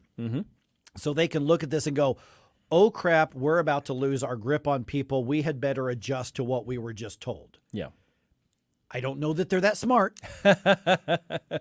The other thing they could do is to say, oh, boy, we're starting to lose our grip on our people. Strangle them harder and keep them in line. Yes. And that's what machines tend to do. And that's typically what leftists have been doing over the past few years. And the thing is, it's been working for them. That's the problem. That the major problem is that as they have veered so far off to the left that they've left a lot of normal liberals behind, their grip has only tightened on the levers of power. So why would they otherwise make these changes? I mean, they'll take a loss here and there. They'll lose a Lori Lightfoot. They'll lose a Cuomo every once in a while. But for the most part, they've been making so much headway. It would be hard to argue to a devoted leftist that maybe they should moderate their tone for a little while, to temper things. I would say regarding their mayoral race, and yes, I'm a Chicago native, but I can't speak as a current resident because I haven't lived in that area for years. Paul Vallis is kind of close to maybe what we might consider a decent D, because he has done a good job in the past. He's been CEO of the Chicago public school system, the Philadelphia public school system, a couple of others. He's earned accolades from both sides. You mentioned Republican input. Governor Rauner appointed him to various positions, and Rauner liked him. So he seems to be someone who can reach across the aisle. Whether that's going to mean anything in the final vote in April, who knows? Because the other guy, as we mentioned earlier, Johnson, has the teachers union behind him. That's huge in Chicago. And that's your red flag right there. Now, you sure you don't just like him because he has a Greek name? Oh, that too. That too. Yeah, his grandparents immigrated from Greece. So yeah, it's interesting that he was the CEO of the public schools at one point, and the teachers union is working against him. I was going to note that. Yes. That's interesting. No, it was a while back because he was before Arnie Duncan, and Arnie was the guy that Obama took, along with his other entourage, to D.C. when he took over the White House. Does anybody remember how the public schools were doing under Vallis's? Because right now there are so many schools in Chicago that literally have zero children reading or doing math at grade proficiency. Is that post Vallis, or was that happening while he was the CEO of the public schools? From what I understand, most of that is post. Okay. Yes. Yeah, because that's, wokeness infects things and quickly destroys things when it comes to education. So, and again, I don't know anything. I'd never heard of the guy until the primary yesterday, so I have no idea. And it's not that you're going to get a conservative to fix Chicago. A conservative could fix Chicago, yeah, but they're over not getting time, in. but they're not going to. No. They're not ever going to be given that opportunity. But now it comes down to does the machine in St. Louis look at that and go, oh crap? Does the machine in New York City go, oh? I mean, does the machine in Los Angeles go, dude? Because the business losses are no joke up there. Big businesses have moved out. And folks who shop in the city know that Michigan Avenue's got a 30% vacant rate. Yep. You can walk up and down Michigan Avenue and you'll see stores that you used to love gone. And the city really needs to get that under control. I've seen it. Well, and here's another question. What does this say to the conservative movement within those cities? Should they be looking at this looking at this as a possibility of having making inroads to maybe the disaffected Ds. Since we're alliterating our descriptions of Democrats, definitely. So maybe the Republicans should be looking at this as another opportunity to start chipping away at the power structure in these places, because for a long time I think Republicans have simply given up on the deep blue cities and just said, no, well, we'll just let them have their seats of power there and we'll work on the outskirts. But that hasn't worked so well in a lot of these states that are being ruled by those deep blue cities. All right, 314-912-1019. We'll look at this and some other headlines happening around St. Louis, including that absolutely horrific, I hate the term viral video, but you know what I'm talking about, of what's kind of expected in St. Louis right now. We'll talk about that just ahead right here on 1019-94.1 News Talk STL. Like and subscribe to us on Rumble. News Talk STL. Get up. It's Mike Ferguson in the morning. Columbo and Katie. FBI Director Chris Wray tells Fox News the pandemic was most likely caused by the Chinese lab. We'll discuss this on Wednesday and catch up with Mark Close and Skip Weber. Weekdays at 2 on News Talk STL. Hey, Columbo here for Rockwood Charcoal. I love to grill and definitely prefer using charcoal over gas. And ever since I met Jonathan Heslop and he introduced me to his product, Rockwood Lump Charcoal, I can't use anything else. Rockwood is made from 100% pure Missouri oak and hickory and has been the nationally highest consumer-ranked charcoal for several years. So you're cooking with the best and supporting local industry and a local business all at once. Doesn't get any better than that. There's over 100 area Rockwood retailers. Find yours at rockwoodcharcoal.com. The Vic Porcelli Show. Kudos to you guys. I'm not kidding you. Real quick, I got to plug your show because one of my friend's moms goes, I hear you every Thursday on the Vic Porcelli Show. I love that show because it reminds me of The Five on Fox. She goes, Vic and Ken do such a great job of mixing politics with humor, and they play games, and it's just fun. It's informative, but it's entertaining. Well, thank her for me. Vic Porcelli, weekday mornings at 9 on News Talk STL. The Republican Party, City of St. Louis, stands in solidarity with Attorney General Andrew Bailey in his decision to lead the process to remove Circuit Attorney Kim Gardner from office. As we and Republican candidates for alderman have highlighted, she has pandered to perpetrators over providing justice for victims. Her incompetence has devastated our police force morale. Kim Gardner must go. The future of our city is at stake. Read our full statement at stlouisrepublicans.com. Paid for by St. Louis City Republican PAC. Curtis Farber, Treasurer. Stories of New Americans. Hi, this is Ron Clutho. Join me this weekend for Stories of New Americans, where you'll hear fascinating and inspirational personal stories of people from all over the globe who now call St. Louis home. We'll take a look at the U.S. through newcomers' eyes and get insight into world history and culture, and maybe just learn a little bit more about ourselves. Stories of New Americans with Ron Clutho. Saturday nights at 10 on News Talk STL. Fox News commentary. President Joe admits questions about his age are totally legitimate. Well, no duh. I'm Tommy Lahren. More next.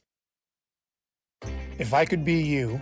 And you could be me? For just 1 hour. If you could find a way. To get inside each other's mind.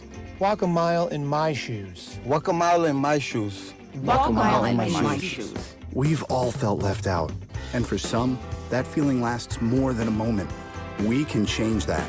Learn how at belongingbeginswithus.org. Brought to you by the Ad Council. Walk a mile in my shoes.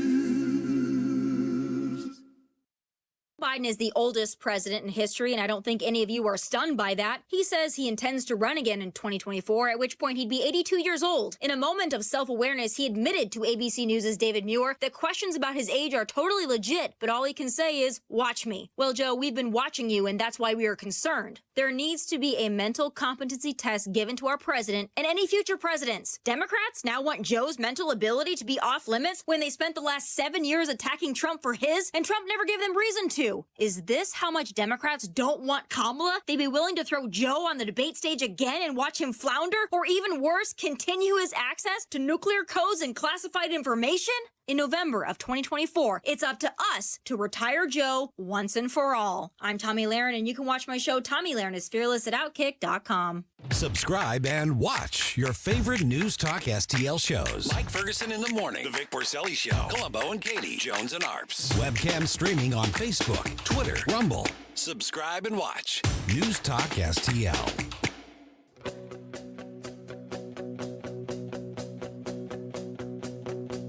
Hey, it's Joe Pags. Catch me tonight at 7 o'clock. But right now, back to more of Mike Ferguson in the Morning on News Talk STL.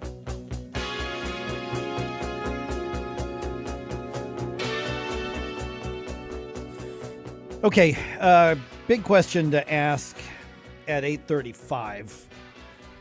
A bunch of high school students in St. Louis didn't go to class yesterday. They instead were lobbying for left-wing stuff in the state capitol. I'll tell you what that's all about in about 12 minutes here on 1019-94.1 News Talk STL. I'm Mike. It's 8:23. That's Gabe over there. That's still there. You may have seen this video that went around social media, then ended up on the TV reports locally here. It's gone around the country, around the world, really. It was filmed, quote-unquote filmed, in downtown St. Louis Monday morning. I mean, we're talking like 10 in the morning, broad daylight. A man, I guess, got into a confrontation with another dude at the infamous Shell gas station over there off Tucker and Lucas. A little bit farther from that, I mean, just a block or two from that, the one guy is sitting on the curb. Looks like it's believed that he's a homeless guy. And another guy comes up behind him, and he's got a handgun. And he struggles. I mean, have you seen this video game? Yeah. I mean, he fiddles with it for a long time. He can't figure it out or something. And then he finally gets the thing to work. And he's standing right behind this guy with a gun. And so I don't know if it was a construction worker or somebody who's like, look at this over here. And he starts videotaping. This guy's messing with a gun. He's standing right behind him. Then all of a sudden he just leans in and executes the other guy, shoots him in the back of the head, and murders him in premeditated cold blood right there on the streets of St. Louis. It's a downtown. crazy video. It really is. Susie Moore has a commentary that we're playing today, and she's talked about, even though the thing said a murder, she kind of thought it was a, kind of one of those trick clickbait things, and so she watched it. No, that's exactly what it is. Yes. So if you don't want to watch a man murdered in cold blood, if you see that video go by, don't click on it, because that's exactly what you're going to see. Now, thankfully, I think the camera moves away at the instant of... Right as him shooting, right as him pulling, and the guy like, oh my God, and he pulled away. Right. But you saw the gun go right up to the back of his head on this. And you hear the gunshot, so it's rough. This is the picture of what downtown St. Louis has become. Yes. The guy was clearly so confident that he could do this that he didn't care that other people were around looking at him. Actually, he at some point, as he's struggling, I think he's trying to drop the slide on his gun there. He's just kind of looking around. I mean, not in the suspicious, oh no, if somebody's watching me kind of way, but just idly looking around, just maybe wondering if he's going to get an audience. So the guy who pulled the trigger is named Deshaun Thomas. He's 23 years old. He was arrested, and he hasn't been charged with first-degree murder, among a couple of others. And the weird thing is, in St. Louis, when I saw he was charged with first-degree murder, I went, whew. Yeah. And that's not a joke. Because honestly, we're like, is Gardner's office going to charge him? Because it's so bad that we don't know. And I'm going to ask the question, was he released on bail? No. Okay. No. All right. So his bail was denied? Well, there hasn't been a hearing yet. There was, okay. There's probably a hearing today or tomorrow on that. Right. I don't know what the schedule is. But he's in jail right now. Okay. I don't know his story. I don't know what his situation is. I just know that the whole world looked at him work and struggle, try to figure out how to make his gun work so he could commit first-degree murder. Yeah. Open air, broad daylight. Yep. Didn't give a care. Yep, precisely. And just a few blocks away from the accident that hit Janae. So same area. Yeah, I think that was 2 or 3 blocks away from there. Yeah. I mean, this, where did I have it?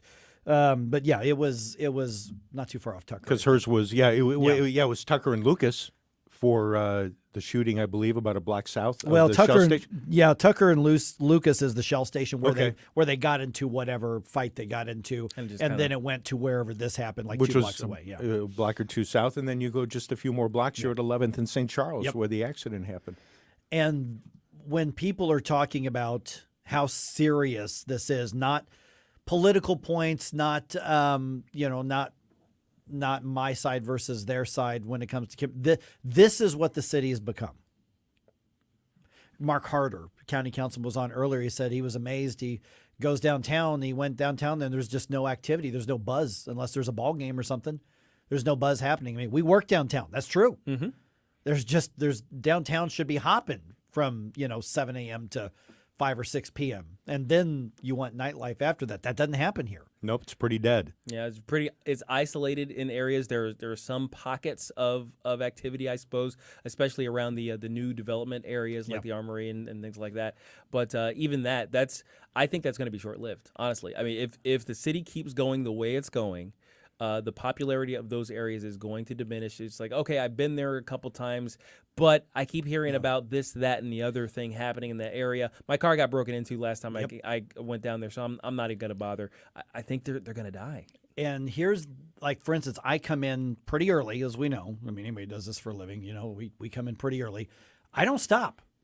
I don't care if it's a red light or not. I don't stop until I get here behind the booths in the parking lot. Get through the gates. I get through the gates. I do not stop.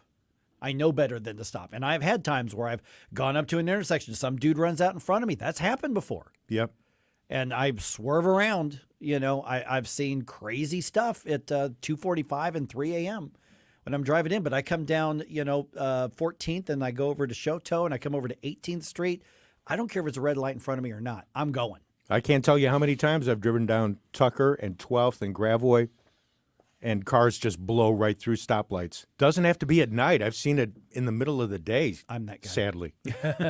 I'm that guy when I come in.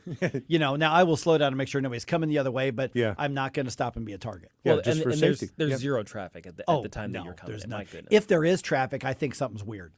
I mean, if I'm driving in and there's more than just a few cars that I go by, I'm like, something's going on. Yeah. And I've got my head on a swivel even more because I'm in downtown St. Louis. And downtown is dead because buildings like the AT&T building are empty. Yeah. We've got vacant buildings, big buildings that have no businesses at all. Because they've all left. Yeah. I mean, Why look come? at Square. I mean, they tried to intentionally come in. Dorsey tried to say, we're going to be part of the revitalization. And then not too long after, he's like, we're out.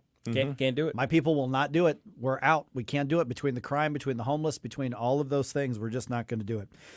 Couple other things happening. I mentioned CPAC kicks off in Washington, D.C. today. C-SPAN, or probably your favorite conservative cable or streaming channel, is going to be carrying that starting this afternoon. I don't exactly know what time, but you'll find it pretty easily. Cardinals are having a job fair this afternoon from 4:30 to 6:30. Go into Gate 2, the home plate entrance, if you want to be like an usher at the ball games or something like that. And a couple notes on sports. The Blues losing streak extends to 6 after they got beat by the Seattle Kraken. The Kraken beat us. That still sounds weird. Kraken. They released the Kraken. Yeah, that happened at Enterprise last night. Get this, Phoebe. The Blues have not won a game since February 16th. Excuse me? February 16th was the last time they won a game. Come on. Yeah.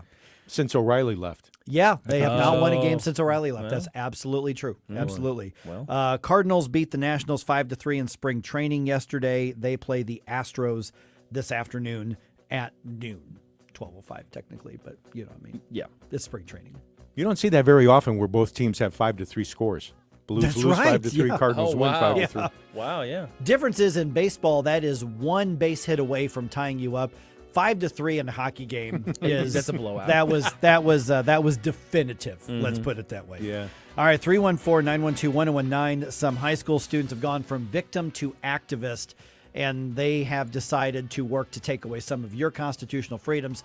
So guess what, kids? I'm calling you out. People may like it, may not. I'm just going to tell it like it is. 314-912-1019. This is 1019 94.1 News Talk STL. Follow us on Rumble at News Talk STL. Get up. It's Mike Ferguson in the morning. St. Louis's place to talk.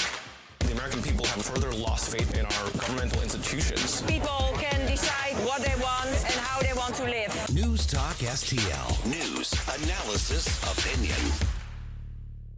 From the Michaels Flooring Outlet Weather Center.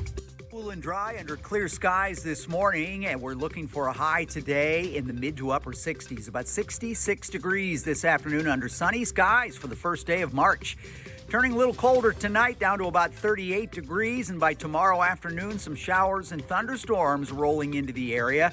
Some of us could see a few wet snowflakes on Friday with some snow in central Missouri.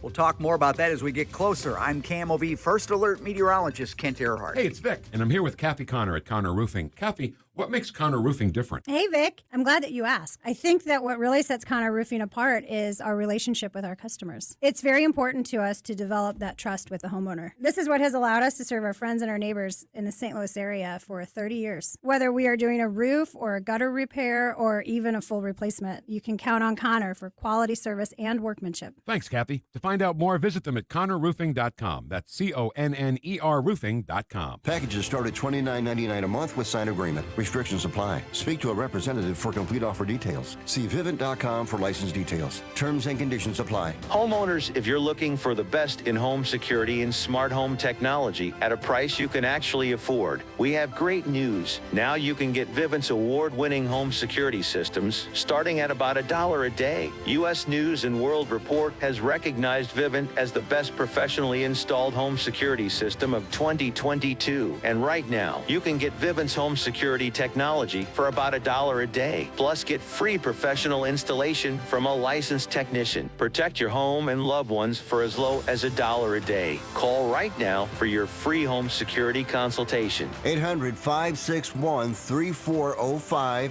800-561-3405. 800-561-3405. That's 800-561-3405. If you find yourself feeling out of place in the world, it's comforting to know conservative values haven't been abandoned everywhere. But I'm not going to turn my dial off for you guys. I really like this channel. This is News Talk STL. Welcome home.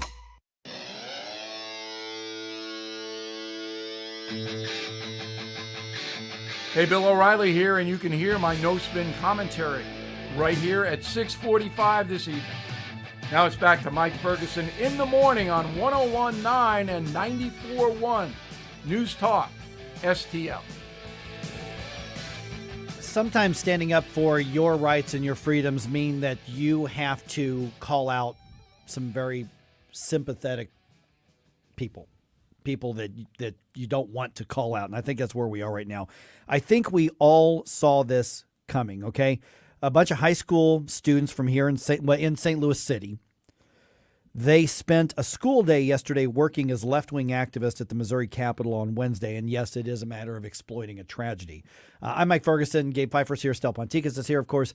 It is 8:35 right now. By the way, if you do me a favor, when you are on, whether it's Twitter or Facebook or Rumble, or if you're one of the cool people on Instagram, I hear that's where the cool people go, and you get to our account or look us up, first of all, please follow or connect with us there. Secondly, do me a solid, will you? Will you put it up on yours for your friends and followers to see and just say, hey, great conservative talk radio station, free market talk radio station in St. Louis. Check it out, please, and just tell people about us. That way we can amplify your voice and get more people involved in the conversation. Okay, here's what's happening is about 50 Central Visual and Performing Arts high school students yesterday. They were not in class all day. They took a chartered bus to the state capitol to lobby against your Second Amendment rights.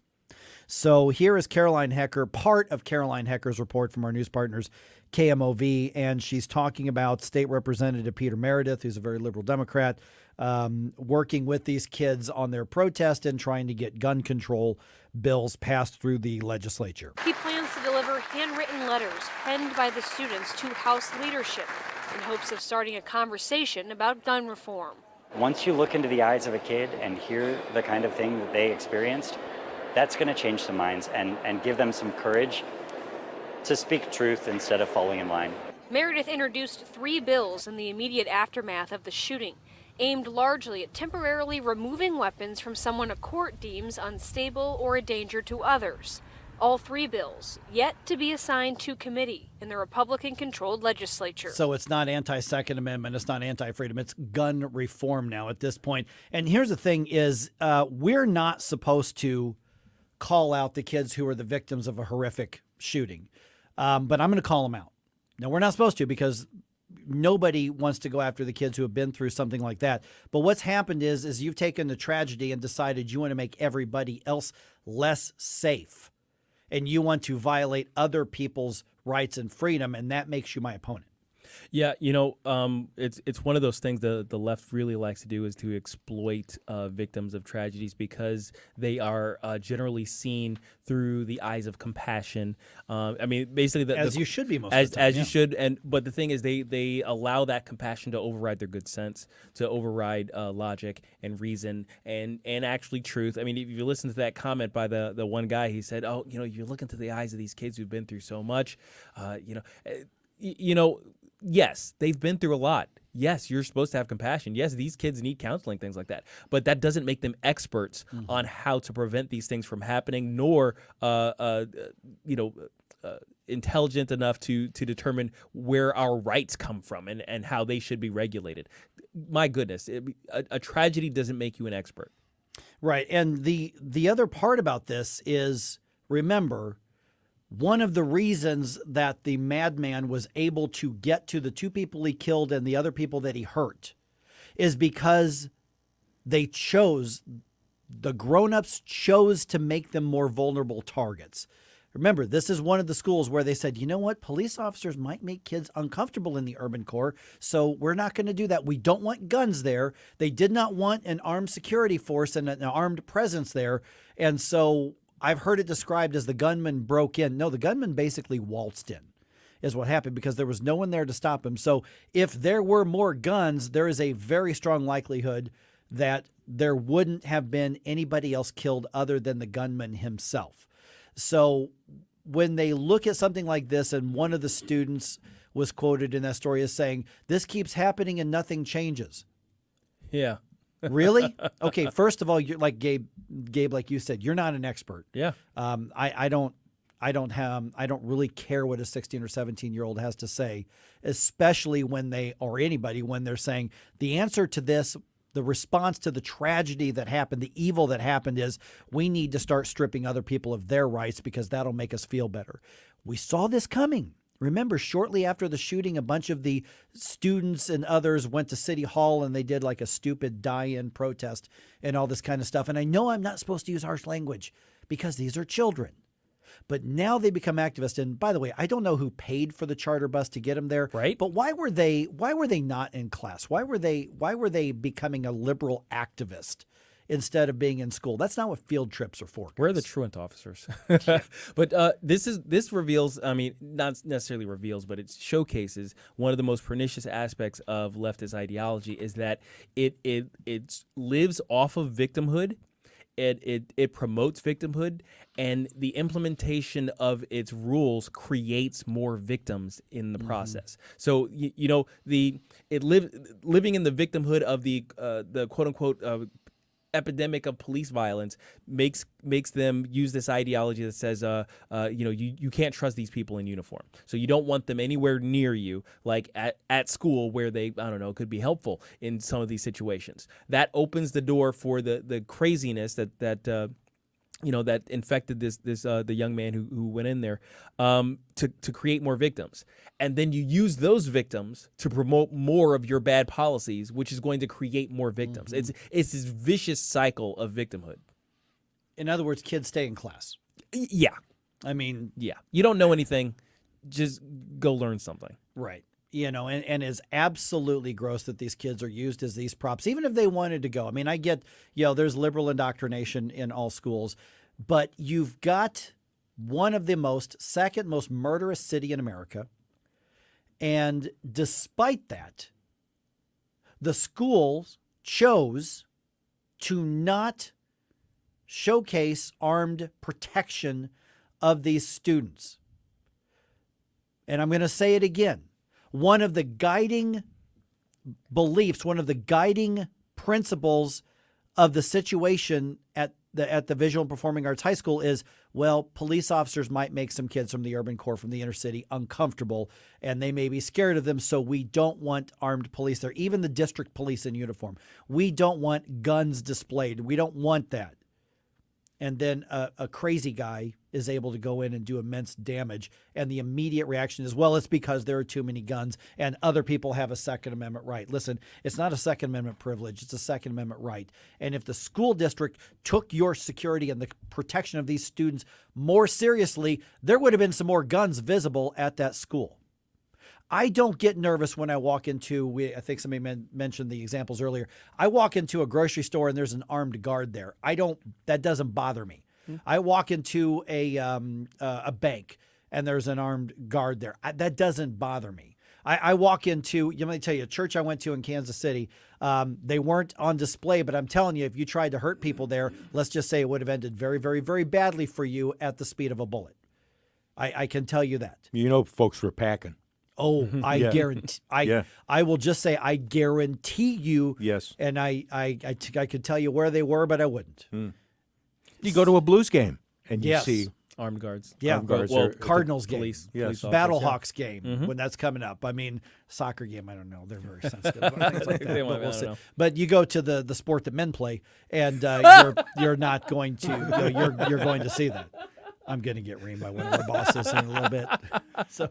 But had Soccer's a sport. I used to play it when I was a boy. But had the police and first responders not made it to the scene as quickly as they did, would have been worse. It would have been so much worse. What saved other lives? Somebody with a gun. Yeah. You know, and I hate the fact that we've got to call out our new political opponents of children who are being used as props and being exploited. I'm not saying that they're not diehard liberals already. They probably are. They've been in the public school system for 12 years. Right. You know, 9, 10, 11, 12 years. They probably are. They probably wanted to go. So that means that what you're trying to do is respond to your tragedy, our tragedy, the whole community's tragedy, by saying we just have too many people with the Second Amendment right. We need to pass laws. Yeah. And essentially would expand the tragedy into other areas. Yeah, without a doubt.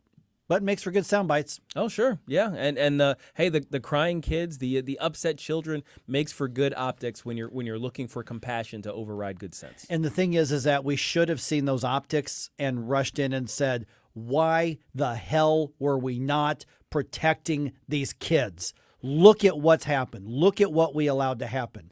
That should be the response, not why are we allowing people to protect themselves? You didn't protect us, therefore you don't get to protect yourself. It's so strange. It's so counterproductive. It's so illogical. And I don't understand why we keep going around circles and circles, discussing an issue that is so clearly and easily understood in every other context. Yeah. All right. 314-912-1019. Vic Porcelli is going to be here in about 17 minutes. Before that, got time to get your thoughts on this. Also, the dictionary is adding new words, guys. Oh, fun. And if it's in the dictionary, it must be official, right? I guess. Yeah. So we're going to learn something. Oh, boy. I'm not saying it's good something. I'm not even saying it reflects well on our societal evolution. I'm just saying we're going to learn something. No. Right around 8:49 here on 101.9 94.1 News Talk STL. For podcast articles and more, find us on newstalkstl.com. Get up. It's Mike Ferguson in the morning. Tim Jones and Chris Arps in the afternoon. It's Wednesday, and at 3:45, we'll talk to Horace Cooper from Project 21 on President Biden's student loan relief program. Tim Jones and Chris Arps. Weekdays at 3:30 on News Talk STL. Hi, Sean Long for STL FenceWorks. For over 50 years, our time-honored commitment to quality, service, and affordability make STL FenceWorks the go-to authority for fence, deck, and leisure space projects.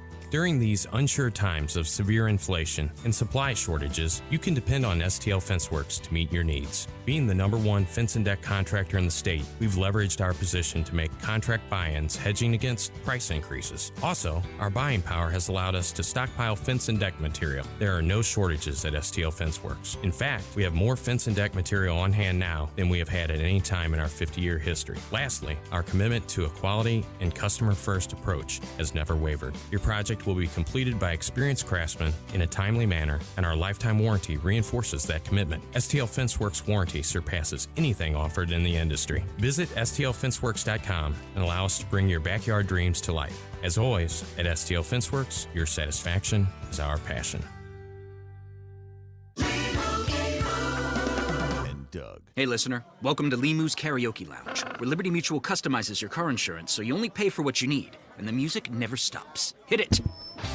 There's an emu with a full-time job. His partner's Doug, but Limu's the heartthrob. Grubs and worms, that's what Limu eats. Gotta fuel up to save you money and hit the streets. Only pay for what you need at libertymutual.com. Liberty, liberty, liberty, liberty. Hi, this is Joe Cordell with the law firm Cordell & Cordell. Divorce can be complicated, especially if children are involved. If you're a father and want to protect your role in your children's lives, remember Cordell & Cordell. We've helped men with matters like these for 30 years, and we'd love to help you. Contact Cordell & Cordell to schedule an appointment with one of our firm's St. Louis area attorneys. 600 Kelwood Parkway, Suite 310, Town & Country, Missouri, 63017. Online at CordellCordell.com. The choice of a lawyer is an important decision and should not be based solely upon advertisements. Hey, it's Katie, reminding you to subscribe to our show podcast so you never miss anything that happens here at News Talk STL. Get our podcasts every day on the show pages at newstalkstl.com, or just subscribe to your favorite shows on Spotify, Apple, Google, Amazon, or anywhere else you get your podcasts.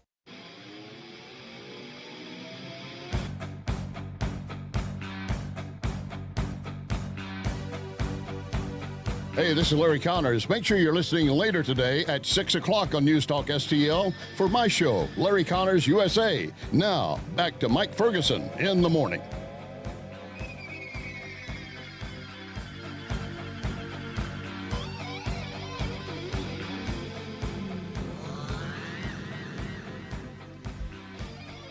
There are new words to the dictionary, guys. Are there always new words? Yeah. Oh, goodness. Okay, so we're going to learn something here. Dictionary.com added 313 new words and terms, and they're adding slang. They've been doing that for a while, adding like slang and vernacular, even if it's not like proper English. Yeah. So we're influencing what's in the dictionary. Now, before you get mad about the fact that these words are going to sound made up, just remember, all words are made up. Yeah. Let's start off with some of the I guess just weird ones I never would have thought of. Do you know what cakeage is? Cakeage. That's an official word now. Cakeage. Cakeage. Cake that's been sitting around for 10 days? No. Okay. Cake age? That would make sense. Could it be a description of a backside? No. Okay. Oh, I didn't even think about that because that is some people call it cake. They call that cake. Yeah, so you could have some tremendous cakeage. I could see that being a term. Yeah, but it's not in this case. Not in this case. Okay. Yeah, that is a weird. That's a weird thing. You'll have to put that in Gabe's dictionary. Leave it to me to be thinking about butts. A cakeage is a fee charged by a restaurant for bringing your own cake. What? That's okay. What? Look it up in the dictionary, dude. Oh, you were waiting to use that one. Oh my gosh. Okay, a cake. Why wouldn't they just call it like a cake fee? Like, why is there need a specific word for cake? Which is different than cakeism. I like my definition better. Okay, and different than wineage. Okay, if you bring your own wine to a restaurant. Or corkage. That's where it came from. Is because corkage. I guess restaurants will charge a fee. If you go to a restaurant, just buy their wine. Why are you bringing in your own wine? But the corkage fee. So cakeage fee is where that came from. Okay, all right, I get it. As opposed to cakeism. Now, what is cakeism? Okay, cakeism is a derivative of the phrase "have your cake and eat it too." It is, according to the dictionary here, the false belief that one can enjoy the benefits of two choices that are in fact mutually exclusive, or have it both ways. That is cakeism. Okay, so that's the philosophy that all of the modern generation subscribes to. You know, they think that you can have the benefits of everything. That even though it's mutually exclusive. Like I want to not work and also have a very lavish lifestyle. So that would be the left's language. Cakeism. Yeah. Exactly. Cakeism. That's what that is. Yeah, leftism is cakeism. This one I thought is really weird and actually reflects how culture has changed in a lot of ways. I find this one interesting. Okay. Do you know what a nearly wed is? A nearly wed? Yes. Is that like the perennially engaged? Or sort of. Someone who got engaged and then the relationship was broken off? No, although that's what I would have thought Okay. as well. A nearly wed. A nearly wed is a person who lives with someone in a life partnership, sometimes engaged, but with no plans to have a wedding anytime soon. No plans for a wedding. Wow. So basically, they live as a married couple, but there are no plans to actually get married. That's a nearly wed. So that's the sanitized version of being shacked up. Yeah. Okay. Yeah.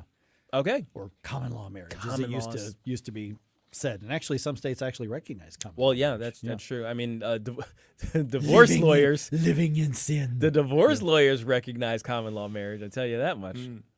Here's an easy one. You know what a North Paw is? North Paw.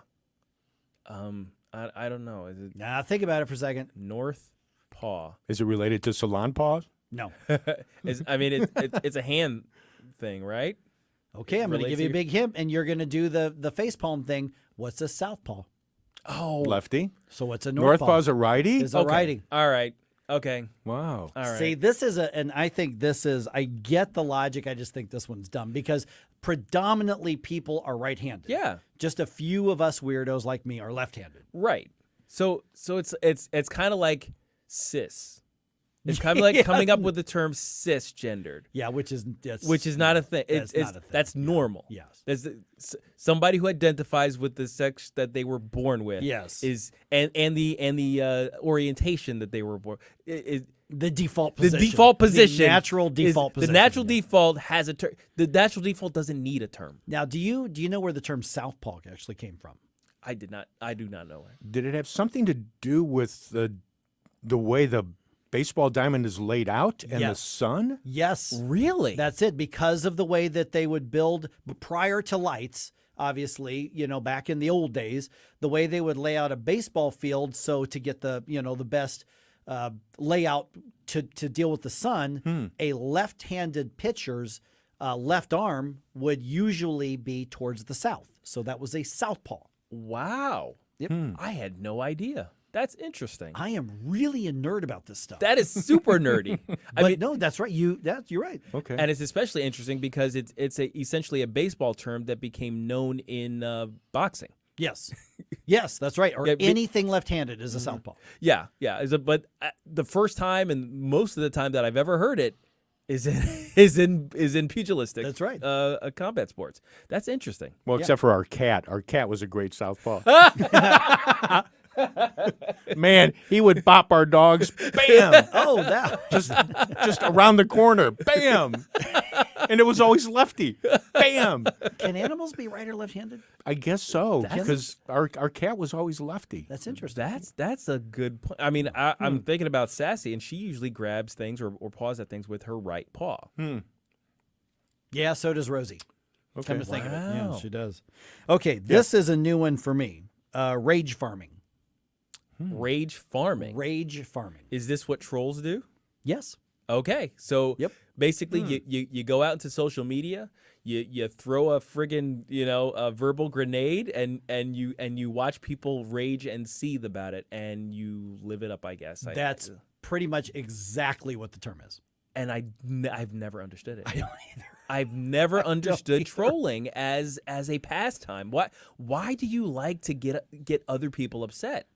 It feels like a sort of a verbal masochism. Honey, Yes. what are you doing? I'm rage farming. I'm rage farming. There are some people that just love to get the reaction, and they're provocateurs, and I think troll is a better term. Yeah. And they are equally distributed amongst the right and the left. Oh yeah. on Oh this. gosh, yeah. Yeah. Trolling each other is a pastime. And you ever see a troll fight? Yeah. It's like just one troll going after the other troll. They think they're winning because they seem upset, but they're essentially they're trying to rage farm, but they're not getting the rage they actually want. I just put the hashtag mic drop, therefore I win. How about Cli-Fi? Cli-Fi. CLI-FI. Cli-Fi. I'm assuming it's related to Wi-Fi somehow. No. No? Nope. Cli-Fi. I got nothing. I have no idea. Short for climate fiction, but not in the way that we would look at it. This is any sort of science fiction where climate change is a major part of the story, because I'm not a sci-fi guy, but apparently, I guess climate change or whatever the term du jour is going to be next week is part of the story. That is cli-fi. I want to say that was originally introduced as a pejorative because those movies are usually trash. I hope it is.